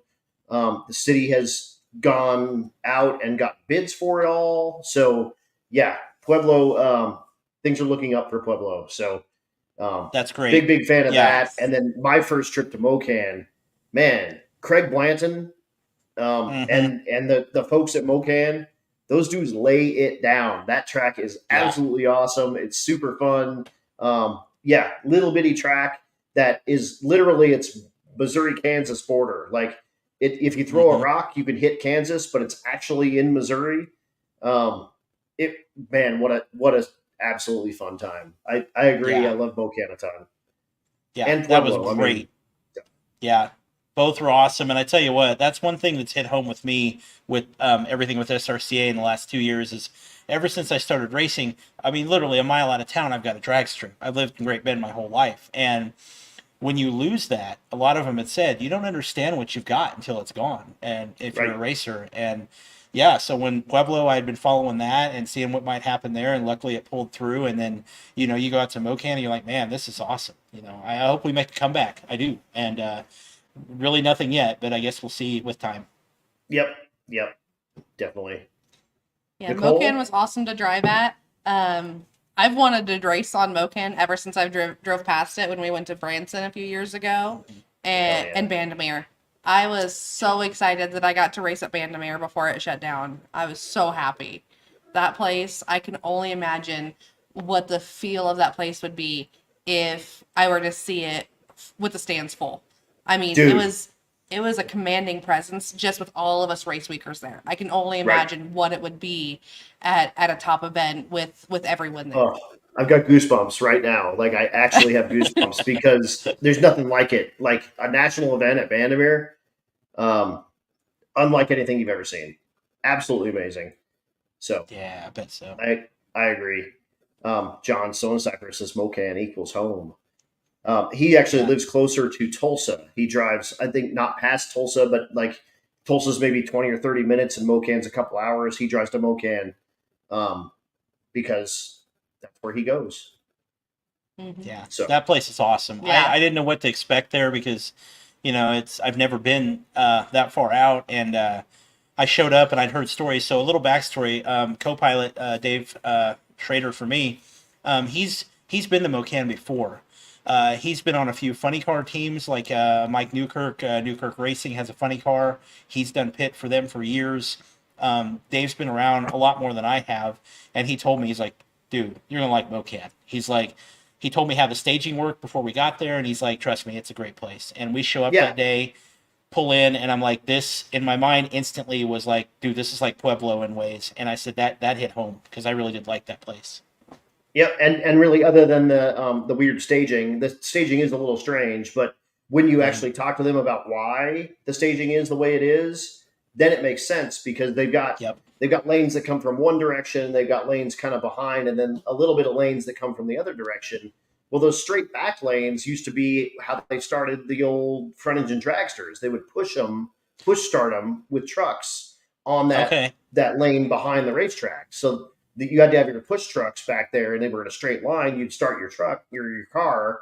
It would then idle up to the burnout pit and do its burnout, and the rest is Bob's your uncle. The rest is history. But that's how that used to happen back in the day. They didn't have starters on those things, so they had to push start them, and they had clutches, and so those long, staging lanes behind the racetrack were for that in like the 50s. Like, how Wow. cool Yeah, is how that? cool. Like, That's been around a while. Yeah, that's cool. yeah. And John Stonecipher says it's the hot car lane. Hot car lane. Yeah. Okay. Yeah. Cool. So it's where you should push start the dragsters. It's super neat. Yeah, that's pretty awesome. Yeah, and that was Hell cool. yeah, it Afterwards, we had such a high that night, because that was the final night. We had locked everything in, and I didn't even bring this up, but I've been close to winning stuff a lot of times over the years, and so for us to take home something, for me especially, the first time in all these years of racing, especially on race week, because if you follow, my Facebook, I mean, I'm all about race week. We wear the banners as long as we can on the cars until we trade them in or whatnot. But to me, it's a big thing. Ever since I went on, Matt and June have always been so awesome, and the crew on that week has always been awesome. It really is a family. Yeah, it is, and it is. You don't learn that until and you're like, on it. people kind of poke fun at it a little bit. It's like the Fast and the Furious family thing, but like, it ain't no joke. Like, really, when you go to a couple of them and you start meeting some people, and then you have your own families, and then there's like mini family, like the Wicked Chick families. Like, especially this year, you guys had your own little, like Chad made your own little Facebook like group, and everyone was in there like cheering everybody on, and it's just such a cool deal because it is such a male dominated deal that being able to pull the 15% of women together and like, here are your people, and like, you're not in competition with these people, everyone here is in the same boat, and go out there and kick ass. And a bunch of you guys did. Like, man, Alex Rops, oh my gosh, the Rops, dude, they are inspiration. Yeah, that was absolutely awesome. killed it. I mean, Christy Yes. Walston riding solo, changing her own tires in that thing. I mean, Sarah Thorpe is always like a force to be reckoned with, and it's having all of those women every year, and having a little extra special thing, especially because it's because of Daphne, and it's because of Morgan. It's such a cool deal to get all the women together, and really, give you your own little thing. It's I love it. I love that Chad and Cody came up with it, and it's so cool to watch the ladies, all you girls, like, grab a hold of it and make it your own thing, and like, really, really, like, it's so cool. Like, I just love it more than anything. Like, we have our thing, but your little sub thing is the coolest thing to watch ever. Like, and it's so awesome to be a part of. It's amazing. I could not ask for a better group of friends or a better group of girls. Like, I still keep up with half of them even today. It's amazing. We still cheer each other on, and it's good to see. Yeah, absolutely. And again, it is race week themselves. We all do that, but you have your own little special bond. Like, race week people are, as on the whole, amazing, great people that'll help you no matter what. But that Wicked Chick, like, connection is just such a different thing. And like, Stevie, who is, introverted little Stevie in the same boat, is like, I can't miss the Wicked Chick meeting. Like, I want to go hang out with my Wicked Chicks, and I want to go get a shirt. Yes, absolutely. Like, they're such a cool part of this event for me that I have to make sure I'm there. So, and it's just, when is the Wicked Chick meeting? Like, she's asking me, and I'm like, go talk to Chad. I don't know. And then it turns out that they're on top of doing that, they're sabotaging, or not sabotaging me, but they're setting me up to spray me with water at the awards ceremony. And they were setting that up for like days, and I had no idea. And they're sneaky. Sneaky bastards. They were very sneaky. Yes, they That's were. great. Yes, they were. Along the route, drag and drive specific, trailer or no trailer? Oh my. Well, it's been about 50-50 Yeah. because we've had two with and two Yeah, without. so I did it on my, okay, so that was me and my co-pilot Dave talked about that with my S550. So here's the reasoning. I like a trailer because I roll up to the track and I throw the trailer off and the car's ready. Minus on the S550 some tires. But we did our first year in 21 without a trailer, so we packed everything in. And so it's like you get to the track, you're throwing everything out. Now this will be different for the EV, but it's like I hate packing and unpacking and doing all that. And then when we get to the EV, it's going to be a no trailer for sure because it takes a lot more headache of the planning and charging side of it.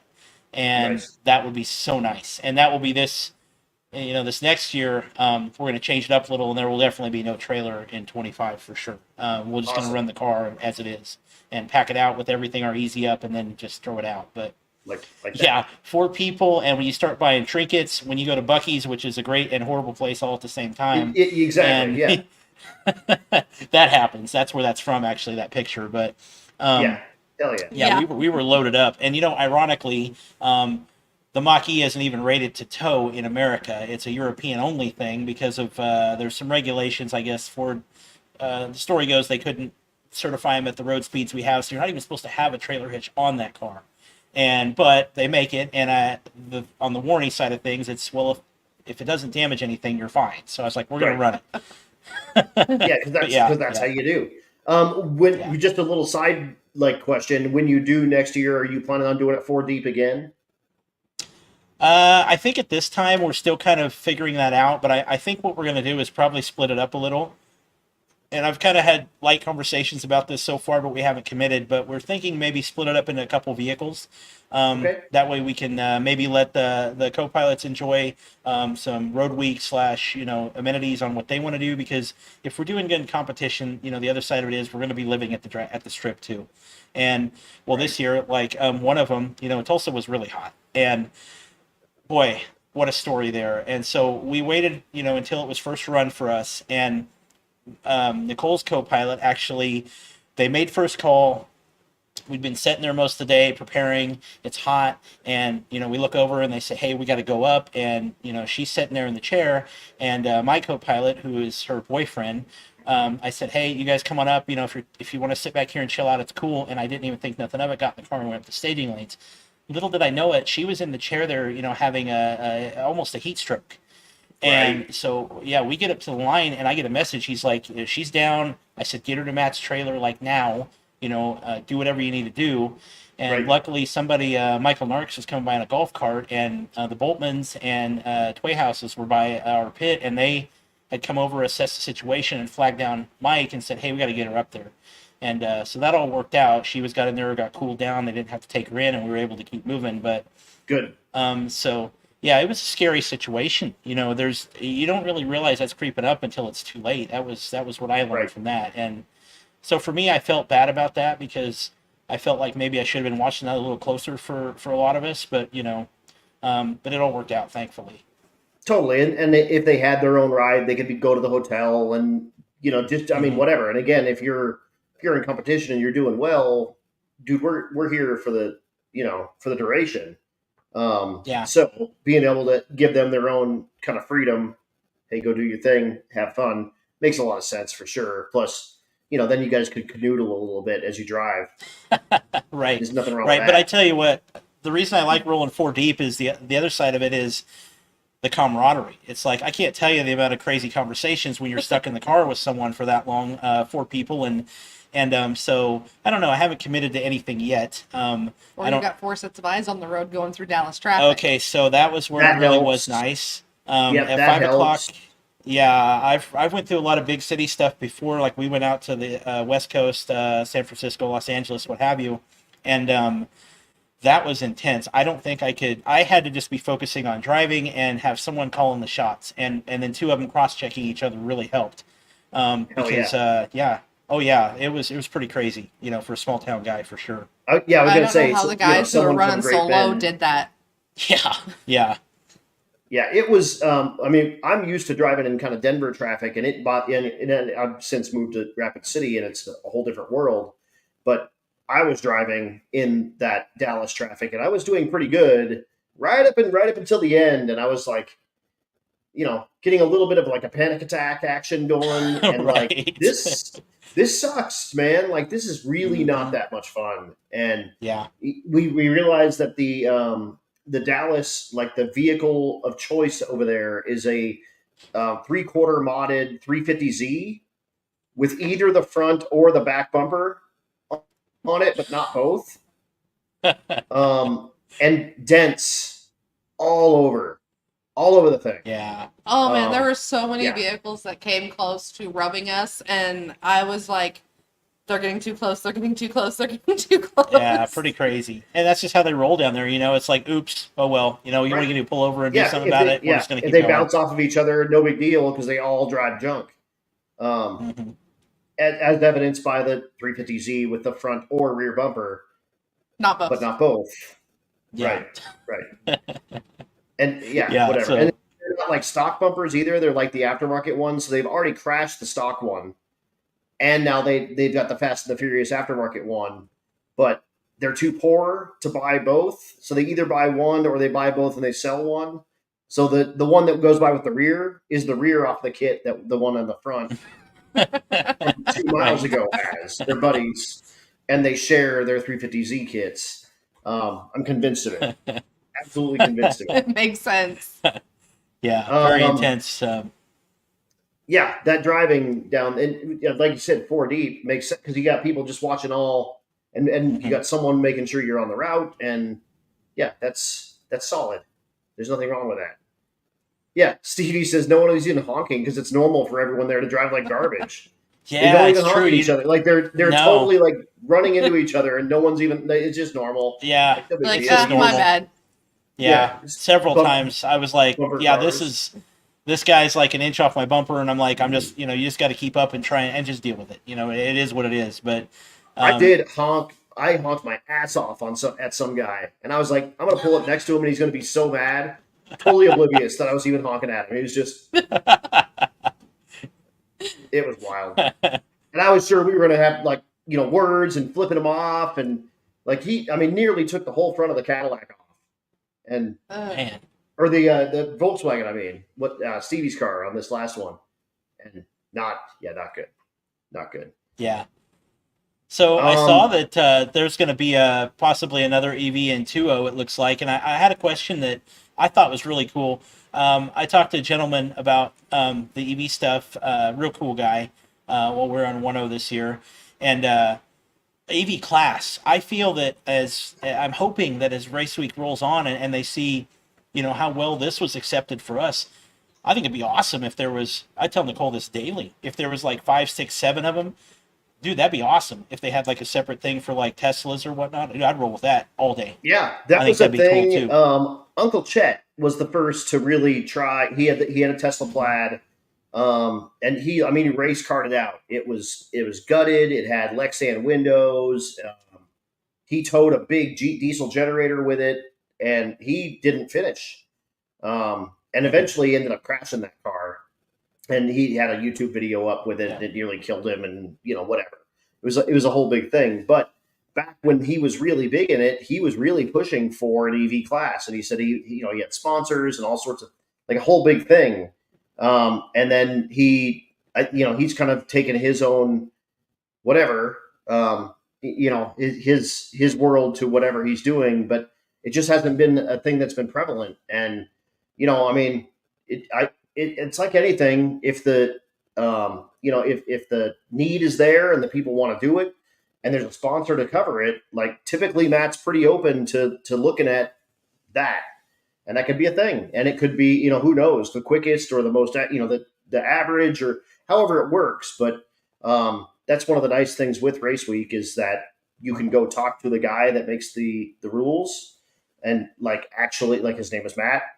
um, he's got a bus, and if you talk to him about stuff and he's cool with it, he will make it happen. And that's like why the bicycle or the motorcycle class exists, and that's why Junior Street exists, because people have said it would be cool if we could XYZ 1, 2, 3, and he's like, great, find me 5 other dudes and find me a sponsor and let's make a class. So I don't. It's never out of the possibility.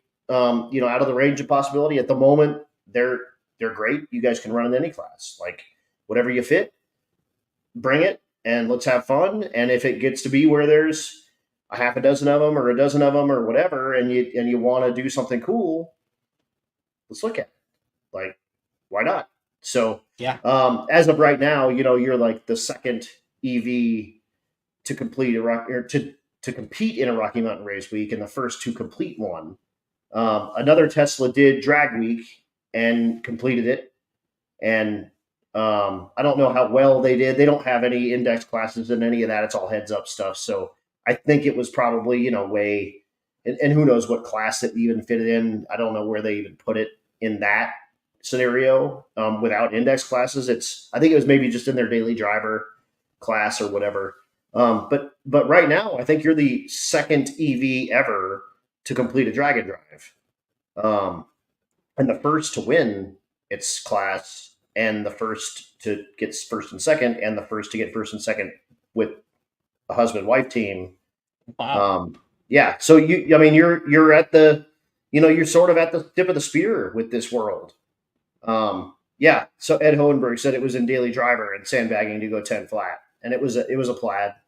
At Drag Week. So you guys are in rarefied air really at the moment, like, because it's just such a new concept in racing, and especially drag and drive racing. Like, you guys are, there's that guy and you, like, you're it at the moment. So you can kind of revel in that.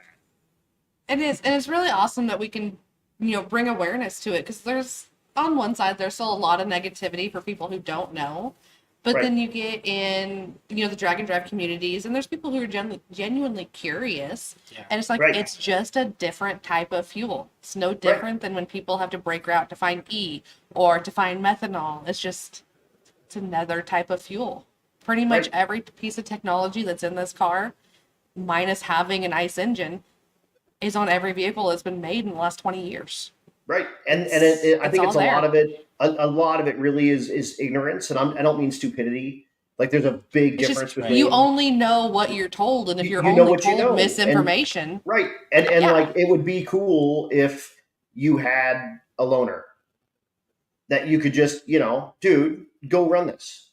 Like, I'm gonna drive mine because it's mine, but like, go drive this around.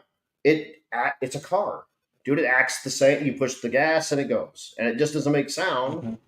But it does the same stuff. It does some weird, like, regenerative braking is strange for me. It took me a little bit of time to kind of get used to, and that's the motors will actually reclaim energy out of the turning wheels and recharge the battery, and it actually slows the car, like, significantly. Like, it works really well.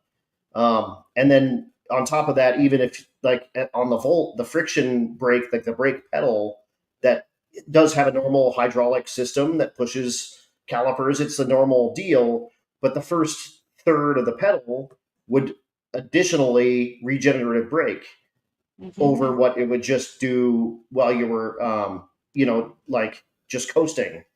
And a lot of them just have one pedal now, and they do both things. Like, it's like a forklift almost. Right. Yeah, it's a thing for sure, and there's a little bit to it that you need to understand, but past that, like, it's a car. It races the same. You still, it's harder to pull a light in an EV. They're insane. The way they put power down is very strange. It's typically not very linear. So it's doing its own thing because it needs to regulate the power that goes to each wheel. Typically, like, it's a different thing, but it's a car. It's a race car. It's got 4 tires. You're driving it up and down the street. You're driving it up and down the racetrack. It's not scary. It is weird. It's quiet. I get that. It's a strange thing, especially if you're driving it and it's the first time you're driving it. It's a strange feeling, and really, for me, like I said, you can hear the prep on the tires, and that's it. Like, it's just so weird. It's crazy as hell. It's super weird. But past that, and like I said, it's just people that don't know. They've never been in one. It's a scary thing to them. They think it can do all kinds of high zoot stuff, but it's got pedals on the floor and it's got a steering wheel and it does basically the same thing. The gear shifter says basically it's So just you still forward have and a back. gear shifter? Right, Mm-hmm. but it doesn't have gears necessarily. It just does its thing. But it's forward and backward. It's a freaking forklift. If Yeah. you ever driven a forklift, it's a forklift without forks. But Right. but yeah, I think that's just a lot. A lot of the and really especially after this one, like a lot of the kind of with the backlash that came out of it was it's just that the facts for what these do are totally unknown to people. Like they just assume it's a Jetsons car, and they kind of are. Like honestly, they're a little bit Jetsony, but there's not you can't put in the computer I would like to run 13.0 in a quarter mile, and it does that. It's not. It doesn't have that ability. So No. yeah, and like you said, it's just a different fuel. It's just using electrons to turn motors, and it's actually pretty cool once you start digging into it. And I wrote an article for Sick the Mag. Yeah. It'll probably come out pretty soon. It was I think I called it On Electric Cars or something like that. And it talked about me tipping my toes in with the Volt, and a lot of pluses, a lot of minuses. That one of the minuses was that it didn't have the Tesla charger. The Tesla charger makes all the difference in the world with an EV. So It does. if you're talking about if you want to buy an EV, make sure whatever it is, whatever manufacturer you have, works with that Tesla supercharger, or buy a Tesla because it'll work with a Tesla supercharger no matter what. It's game changing. It's absolutely it's the only way to own an EV, in my opinion, and do it right and do it well and be happy with it. If you're strictly level 2 charging it, which is, dude, that's a 240 volt, 30 amp, it's your driver plug in your garage, which isn't a big deal, but you've got to get that put in your garage. And then if that's all you have, you're going to hate it. You're absolutely going to hate it. An hour of charging for 20 miles is what you figured out. And I think that's probably pretty standard for most of those chargers. It's just not going to do it for most folks. So in my opinion, and you can tell us, kind of your stuff with it, but that was the one thing, is make sure it has a Tesla charger. I would like to see them have a standardized battery. If it's like multiple packs or whatever, so they can be replaced, and you don't need just the battery for that car. One of the big negatives to the Volt is they stopped making it, so they stopped making the battery. Mm-hmm. Yep. So now it's if it loses one cell, and basically consider it as 300 AA batteries. Yep, If it loses one Yeah. AA battery, you're shit out of luck. It's like a string of Christmas lights. If one of the lights go out, the whole thing doesn't work, and it's a doorstop. It's absolutely junk. So if they had like smaller, like modular batteries that you could just replace chunks, and they were the same for everything, man, that would be like game changer. Absolutely 100% game changer, but it's hard to do because everything's shaped different. Everything works different. Teslas have the whole floor as a battery.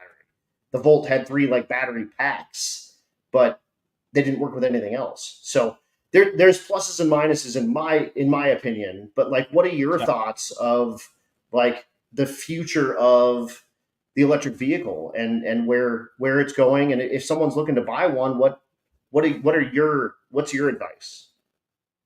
After owning ours, we've been out on the road a lot. So we got it Duracell, we got December 27th last year, and we put almost 11,500 miles on it up until we traded it in today. And so that was my primary focus when I got it, was to learn it and to get out on the road in it, because level 2 charging at home, it's pretty simple. You plug in once a week for us, charge it back up, do your weekly route. That's easy. But when you're out in the sticks and you're relying on that charging, that's what I kind of wanted to experience. And so my biggest thing for someone looking at one would be just like you said. I would want something that has Tesla access, which eventually Tesla is going to open that network to every EV. And in fact, in some stations, they have what's called a Magic Dock station. They already have. Colorado has a few. There are a few here and there. They are open to everything, but otherwise, right now, only Ford and Rivian are the only two that are allowed on their network, and with an adapter, which we have, and that is big. But your other or other charging infrastructures like Electrify America, in the case of Oklahoma, Francis Energy was an independent contractor or agency that did their network down there. They've done a great job of keeping things moving along too. So it's grown even in 6 months that we've been on the road, some of these sites and networks, to the point that getting out on the road and worrying about the range and being stranded, it really just hasn't been a thing even for us out here in Kansas yet. So the biggest things with an EV are the battery size and the range. That if you're going to buy one and have it as your sole car to go out everywhere, then that's the two things I want. And when I look at that, I'm going to look at Rivian and Ford and Tesla, because they all use Tesla network, and traditionally those three probably have some of the better range capabilities, I would like to think, in terms of kilowatts per mile is what we talk in, and like miles per gallon. So the Mach E, the GT I have, is the lowest on the Mach E's, and it gets the least range. So it's not the most ideal for those, long travels like that, where you're dealing with 30 minutes roughly every 4 hours. We can travel, then you're stopping for 30 minutes. But it overlaps with lunch, with rest breaks. If you make that work out, it works. But you were talking about batteries earlier, and about how the whole pack can be dead from one cell. And with Ford, it's modular, so you can do like bricks of the pack. So if you have a cell go down in one brick, then you can replace that brick pair. And so instead of a $20,000 battery repair, you're looking at $4,000 to $6,000. I don't know the exact numbers, but it's in that realm to repair the pack and move on. But if you exceed like so many bricks, then it is a whole pack. But ours aren't cells in Mach E, if I recall. They're like a gel style. They're made by LG Chem, so it's a whole different setup, I guess. That there's one of the manufacturer that uses it. I don't recall, but and Tesla uses the cell. I'm pretty sure on that. I don't know. I'm not 100% on some of this, but yeah. I kind of went off on a tangent there, but I guess no, it's okay. yeah, The tangent's good. I mean, and again, it's just kind of if you're sitting on the corner and you're like, man, I really need a new car, and my commute's 40 miles, and is this something that I can live with? And I think the best part with the drag and drive is you proved you could do that with a little bit of ass pain. Like, it's not, it wasn't perfect, and it's not 100% like as easy as just plopping up to Joe Bob's gas station and throwing the nozzle in and smoking a cigarette while you do it. There's a little more kind of thought to it than that. But again, you proved you can do it. It's a thing. It can be done. If in a pinch, if that was the only thing that you had, like, you could make it work, and you could do. One of my buddies works at Tesla. He's in the Cybertruck world. He actually showed up at Ennis for Rocky Mountain Race Week. He was out doing something in that neck of the woods. He lives in Austin, but he was in the DFW area, so he came out and watched, and he was impressed by yours because he's a big EV guy, because he's working on Cybertruck stuff. But he was mentioning, like, man, being able to, when he first got his, he drove it to Colorado, and being able to do that with, and the Teslas especially, like, you can just plug in where is a fast charger, and it'll take you to a fast charger, assuming it works, and etc. There's a few other things as well, but it's a viable option. That is all I'm saying. And like, you guys proved it, you can do it. You did the save 1,300 miles that everybody else did. You did it in the heat. You did it with a car full of people. You won some hardware. Nicole won some money and bragging rights over you. And yeah, dude. Yeah, it is a thing. It's definitely a thing. And it is. Go test drive one. Like, really do. Go check it out. Yes, absolutely. I don't care what brand one, it is. play with it. That way you can see what it's about. Right, drive a Kia, whatever. And they, like, the first thing that you're going to notice is they haul ass. They absolutely haul ass, and especially like stoplight to stoplight, they haul ass, man. Just the way that they make power and the torque that they make, and they're awesome. Like Stevie and I got with my Volt, got into a drag race with a Duramax diesel truck, and he didn't know we were racing until we were racing. But and he eventually beat me and whatever. But it catches people off guard. Like that shit hauls Yeah. ass. So and that Volt was a total pile. Little itty bitty like whatever econo box, and then it has an ice engine, so it's heavy and whatever. But it ran like 15s in at Bannermere. And dude, back in the 80s, like a stock 5 liter HO GT Mustang ran 1580. Mm-hmm. Yeah, Bannerman, And yeah, for sure. that's what the Volt ran. You Yeah. were King Dingaling if you had a GT HO Fox 5 liter Mustang. Yep. The electric car does the same thing in the quarter Right. mile. Just saying. And yes, I get a lot of people that it's not for you, whatever. That's fine. Push, if you like to push the gas down and you like to make engine noises, I'm cool with, we're cool with that too. But Yep. Absolutely. and you guys, you proved it. Like, you got a Whipple supercharged S550 is maybe the loudest car on the planet. Like, Yeah. that's Right. great. Like, you love that, and we love that, and that's that's in your soul still too. And whatever you can use the adage of the you can get a steak from a microwave or from a grill. The microwave's faster and it's whatever, it's doing its thing, but you still like steak from the grill too. Like that's what's the best Yep. part. Like you can kind of Yep. enjoy both sides. You can see the plus to both sides. But yeah, like I said, just go test drive one. If you don't know anything about it, you've never seen one, go to a dealership, tell them that. Like, dude, I'm an idiot with EVs and I think they're stupid, but I want to drive them. And I bet you it impresses you. I bet you're gonna leave that going, okay, I kind of get it now. Like, Yeah. huh. That And happens on more top than of you that, think. seriously. And on top of that, like your gas station is at your house. Even if it takes 4 hours or 8 hours or 10 hours to fill your car, you're sleeping for 4 or 8 or 10 hours while it does that, and you come out and it's 100% full. That's a pretty good feeling knowing that you don't have to ever go to the gas station early in the morning because you didn't go the night before, because no one ever does that. You always tell yourself, like, oh, I'll stop in the morning. And then you sleep in and you're like, shit, I need to stop at the gas station and you're going to be late for work. If everyone with a regular internal combustion engine vehicle, if they could put a gas station at their house, they would do it. Oh, for sure. Yeah. You have that Absolutely. with an EV. It's an easy thing. It costs like $1,000 and you can get a plug put in your garage and you're done. Yeah. And it'll do Yeah. it. Yeah, and that's the thing that a lot of them forget. And I've loved doing this throughout all the Tesla sites I've stopped and charged at.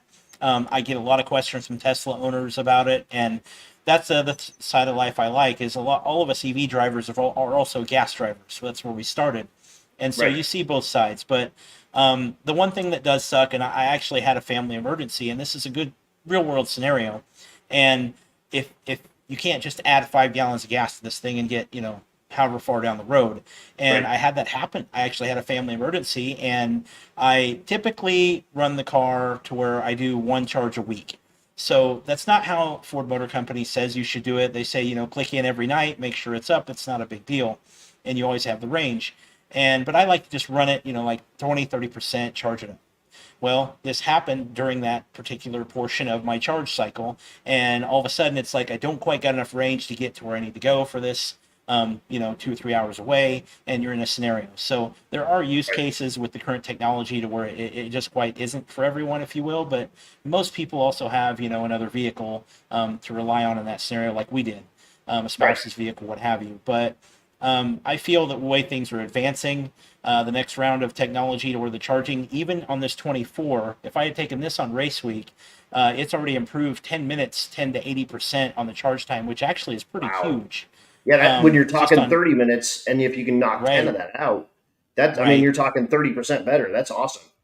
Yeah, it showed itself. So I picked it up in Tulsa, Oklahoma, on Saturday, and I drove it back here. And so I stopped in Blackwell, Oklahoma, which was like an hour and 40 minutes into the trip, give or take.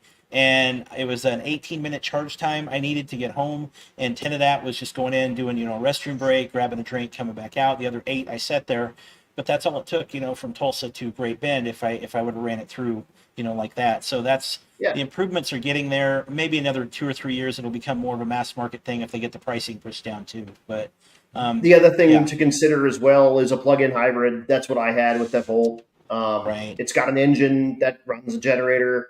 It is an electric car. You typically have a plug-in. It'll charge the battery. So if you go to the mall and you want to get free electricity, you can do that, and it'll give you a little bit of range while you're, in there getting your ears pierced at Claire's or whatever you're doing. But it has an internal combustion engine. It has a gas tank. It has a radiator. It has everything that a car has, that yeah, it'll charge the battery. And again, as much gas as you have is as much range as you have. You can just continue to add gas and go, and it'll drive as far as you want it to go. yeah, And that's actually where we started. So we had a 2016 Fusion Energy plug-in hybrid that Yep. we had, and I think we had that thing for 2 months and took it cross country. We went to San Francisco and LA in it, and it was great. yeah. It's a good way to dip your toe in. They'll have a smaller range battery in them. They just have to. It's the the nature of the beast. So you're like, the Volt range was around 50 miles, and I think that's kind of typical for a plug-in hybrid. So it can run full electric for 50 miles, and then the gas engine will kick in and charge the battery. And again, same deal. If it's something you're semi interested in, that's a really good way to get yourself in. You dip your toes into it a little bit, and get to learn if you like the electric kind of world without any of the anxiety, range anxiety, because you can continue to put gas in it and it'll continue to do its thing. And my Volt on gas, it was somewhere in the mid 30s for mileage. And if you, depending on how long your trip is, if you have 50 free miles free of electricity, and then whatever you have for your tank, I think it would equate out to, with a full tank, and if you started with 50 free, and ran the tank out, it was somewhere around 60 miles a gallon total when you accounted for that first 50. So it's really impressive. Like, they really do a good job. And if you never ever plug it in ever, it'll get 35 miles a gallon, and you can just continue to put gas in it like a regular car and whatever. Try it out. So I recommend that for sure. If you're thinking about it, same deal. Just go drive one. Like, see if you like it. It is a little strange because when it's running the engine, it's running it at whatever RPM it needs to, Right. and it has zero to do with your correlation with your input with your foot. So it's a little bit strange at first when you're, again, driving 20 miles an hour, just whatever, barely moving, and the engine's like full. It's screaming. Hey, Yep. hey guys, how you discharging the battery? I'll talk to you later. Right. Oh man. The question I gave you a heads up on, and we're nearing 2 hours on this deal, so my time goodness, flies yeah. on this stuff. It's Oh, wild, yeah. right? Fast. So I won't keep you too much longer here, and I'm losing my back, so you guys got to work, whatever. But favorite drag and drive car that's not yours? Which car are you A, bringing home, B, buying, whatever, and putting in your garage out of the drag and drive world? Any of the events? I already know what mine is. You want me to go first? Yes. Malibu. Oh, dude, Dane's I watched the Malibu. video, and I don't know what it is about that car, but every time when I've been in a parking lot and I pull in, and I'm like, I love it, and I see it there, and I'm like, and I listen to your thing with him, and I'm like, I don't know what it is, man. That's my kid. I like that car, and Totally. Those early Chevelles are awesome anyway, and Dane's such a cool dude, and like, he built such a cool car, and oh man.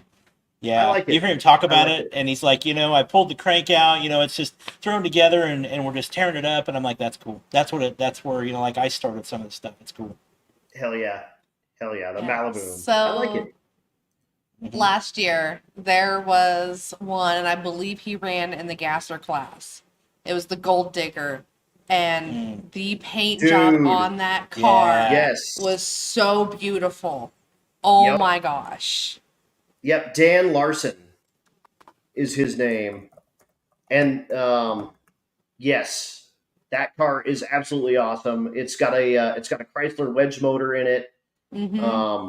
Yeah, it is absolutely. I gotta pull it up because if you haven't seen it, you need to. Larson. He spells it weird, I think. But I remember watching it run last year, and I found it in the pits every racetrack we were at. That was just a Oh, gorgeous car. it's Bob. I'm sorry, Bob Larson. And it's the Prospector. Yes. Yep. And let me share. Here it is. There it is. And it is right there. Bam. Yes. Oh yeah. Yep. That's it. That is the car. And it is that is great. What a great car. Yes. The paint work on it is amazing. Again, it's a Chrysler wedge motor. It runs hard. It's got orange windows, and the back says "Hold on to your nuggets." I forgot about that. That's great. Yep. Yep. The Yeah. Prospector. What a good car. Yeah. That one, and for me, the organ grinder was always another second. He that was thing close is awesome. second. Yes. Yeah. Yep. Watching him stand that Reggie thing up with the organ grinder and any of the gassers. I just love gassers. Oh There's yeah. the hold on. Yeah. There's the hold on to your nuggets on the back of that car. Oh yeah. Yep. Yep. You can just see it right there. But that's a really good one. The paintwork on that car is awesome. Hopefully we can get them to bring it back out. They are they're out of Kansas as well. Garrett, his son, is a teacher at crap. I can't remember the name of the school, but he's an art teacher. That's really cool. I didn't know that. Yeah. I'm finding more and more they're the Kansas Bulldogs. people I in the know that. Raceway family. Right. Yep. Hell yeah. When we drive through those little podunk towns and everyone sees the stuff, they pull their cars out and then they join, and we end up with a bunch of Kansas and a bunch of Missouri and a bunch of Eastern Colorado guys, and it's all good. It's all good. My last question for you, and we're passing 2 hours, so I'm going to let you guys get to bed once we get this one answered up. And if you got anything you want answered on the chat bleachers, get them put in there as well. But Sure. for each of you, what advice would you have for a newbie? And I'm talking a newbie into drag and drive, a newbie into EV, a newbie into Fords, particularly a newbie into LS swapping Malibus, whatever. Just any newbie that's maybe sitting here watching and wants to do A, what you do, or B, what we do, whatever. What advice do you have for folk? My first piece of advice was reach out and ask questions. The more you do things like this, the more you find that people are more than willing to share their experiences, especially if it can help someone else skip a lot of the hard parts that they had to go through. Yep. It's like, here, this is what I did wrong. Learn from my mistakes. Now you do better than me. Yep. Mm-hmm. Always reach out and ask questions. Yeah. Same for me. It's like when I started building Turbo LS stuff, it's like I didn't know a lot of things. There's a lot of stuff you learn about, modification and hot rodding to make it work. And I struggled with fuel delivery on, I don't remember the Mustang, I think it was. And I reached out to a couple big name Turbo LS guys at the time in Kansas City. Probably one of them was Ryan Mitchell, and the other one was Skinny's was, I think, his tag or his handle. And they gave me some pointers. I mean, these dudes were one of the first pioneers in doing it. And the openness, it's just like, yeah, dude, here's how you do this. And so as time rolled on, that's something that I've tried to do. And, I've said and done some things over the past few years that I probably shouldn't have against some things. And it's like, I've owned up to that. And it's like, you just be open and be helpful. That's the biggest thing. And to newbies coming on, don't be afraid to ask questions at all. Everybody I've talked to on any of these events has been like, yeah, man, cool. Come over. I'll show you exactly how to do it. It's like, that's cool. That's awesome. I've heard a lot of that. And it's, we don't need to reinvent the wheel. The wheel's been invented. We just, if you can make a better wheel, then do it. But I'm not going to give you a piece of square and tell you whittle it into round. No, here's round. Make it more round. I think that's a great way to to go forward with folks and not make them make the same mistakes that you already made. Like that stuff costs money, it takes time, and it's enough to, really it's enough to piss off the Pope. Like you don't want to get involved in something and realize that you're going to have all your money in just R&D in the thing when the guy down the street's already got it R&D and it's done. So I agree with that. I think that's awesome. Like ask questions. I used to say in the Army a lot, like swallow your pride. You don't know everything. Ask the question. If you have that question, somebody else probably has the same question, and we're going to answer both questions. And like, whatever. I mean, even if I think it's a totally stupid question and I call you an idiot, I'm going to answer the question. And then you can say, man, I'm a total idiot, but I still got the answer I needed. Like, it's fine. Yep. Just ask the question. I'd rather get it out in the air and get that thing answered or figured out than have you worry about it or never get the question answered and you still don't know how the hell that thing works or whatever. So, no, I agree. Those are both great. Those are both really good. But, guys, we're done. That's it. We made it through. It's late. We've been doing this for 2 freaking hours. It doesn't seem like it's been crazy. it's been nonstop. Like we've had so much fun. This has been an absolute blast. But I appreciate you guys coming on, man. And like I end all these with like, we could go 2 more hours. I 100% believe that. So, Sure. I think that's how I know we had a good show. Is if we can finish 2 hours and know that we could go 2 more hours, like I think we did pretty good. Ed Hohenberg always tuning in. He learned a lot. Ed's up in Canada. He's done drag weeks and Rocky Mountain Race weeks as well. I'm gonna have Ed on. I keep threatening to have Ed on.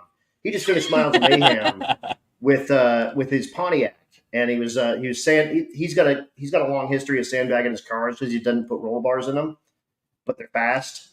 So he's a Terminator Mustang dude and a Fox Ford powered Fox Mustang guy with sticks. That's kind of his jam. So nice. That's pretty cool. Yeah. Ed is Ed's the jam. Ed's a dude, and he would be a good dude to have on for sure. He took a stock eliminator record setting Mustang on drag week. So yeah, pretty good stuff. Shout out to those guys. All the years I've been on this, those guys that do engine swaps in parking lots, that drive through the heat in a big block shedding 400 degrees off the engine going down the road. I don't even know what to say to that. Those guys are tough. And they're gangsters, man.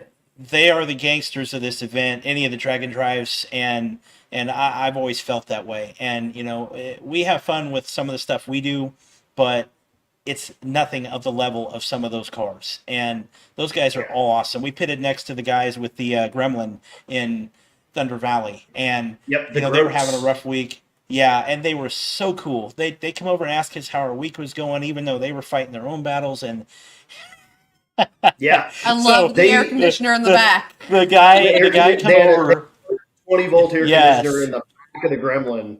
Yeah, and if you guys don't know, the Groats, they're big dudes. They are big, tall dudes. Yes. I think that, I think they're 6'8" and 6'6". Oh, God. 6'4", something like. They're really. I should have stood side by side. Oh, yeah. Like, Mark is taller than his brother. I think it was his brother that he was with by 2 inches. But the smaller one is 6'4" or 6". And the bigger one is 6'6" or 6'8", and they're in a freaking Gremlin. Also, they had a good showing. That's almost a foot and a half taller than me.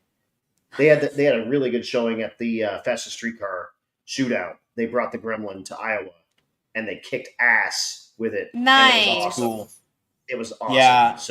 So we showed up to not Mocan, but Thunder Valley, and we get out, and they were all inquisitive, and it struck me as like, these guys are awesome, and they're the real heroes here of doing this because what they went through.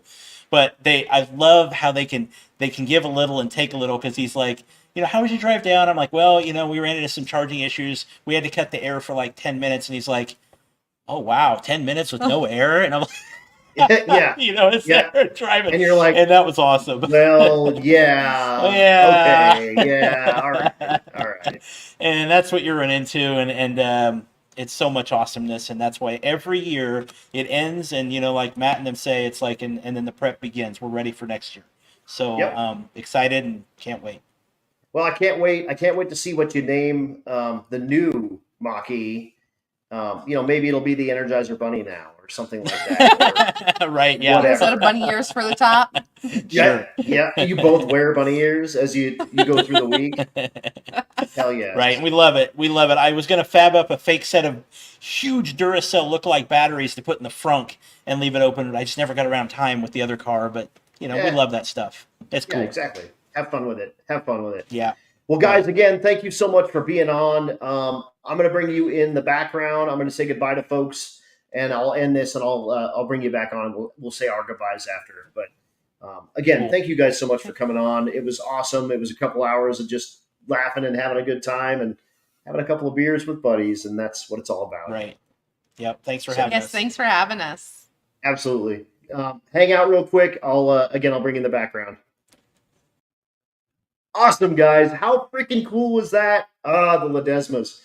They're awesome people. They had an absolute blast. There was obviously there was a little bit of drama at the end of their race, and I was happy to see that, again, they covered their bases. They covered their own ass. They videotaped everything, and there was zero way for anyone to say that they did anything wacky. So that was even better. It was so cool to watch them come first and second in that class. And again, they were like 4,000ths different going in that last day between the two of them, and that's what it's all about. Super awesome. Guys, thanks so much for tuning in. Great show tonight. Again, my next one is going to be Drag Fest 6. I am at Yellowstone Dragway in Bozeman, Montana, and it's going to be an absolute blast. Race week is coming up very soon, and I've got an amazingly crazy September. So I'm not sure exactly what I've got coming up. I don't know what I'm doing next week yet. I've got a couple of folks on the hook, but plenty more to come. You guys, again, thanks so much for tuning in. Like, share, subscribe, do all that stuff. All drag and drive all the time here at That's Cool Drink. And that said, guys, episode number 51 with Alan and Nicole Ledesma. We are done.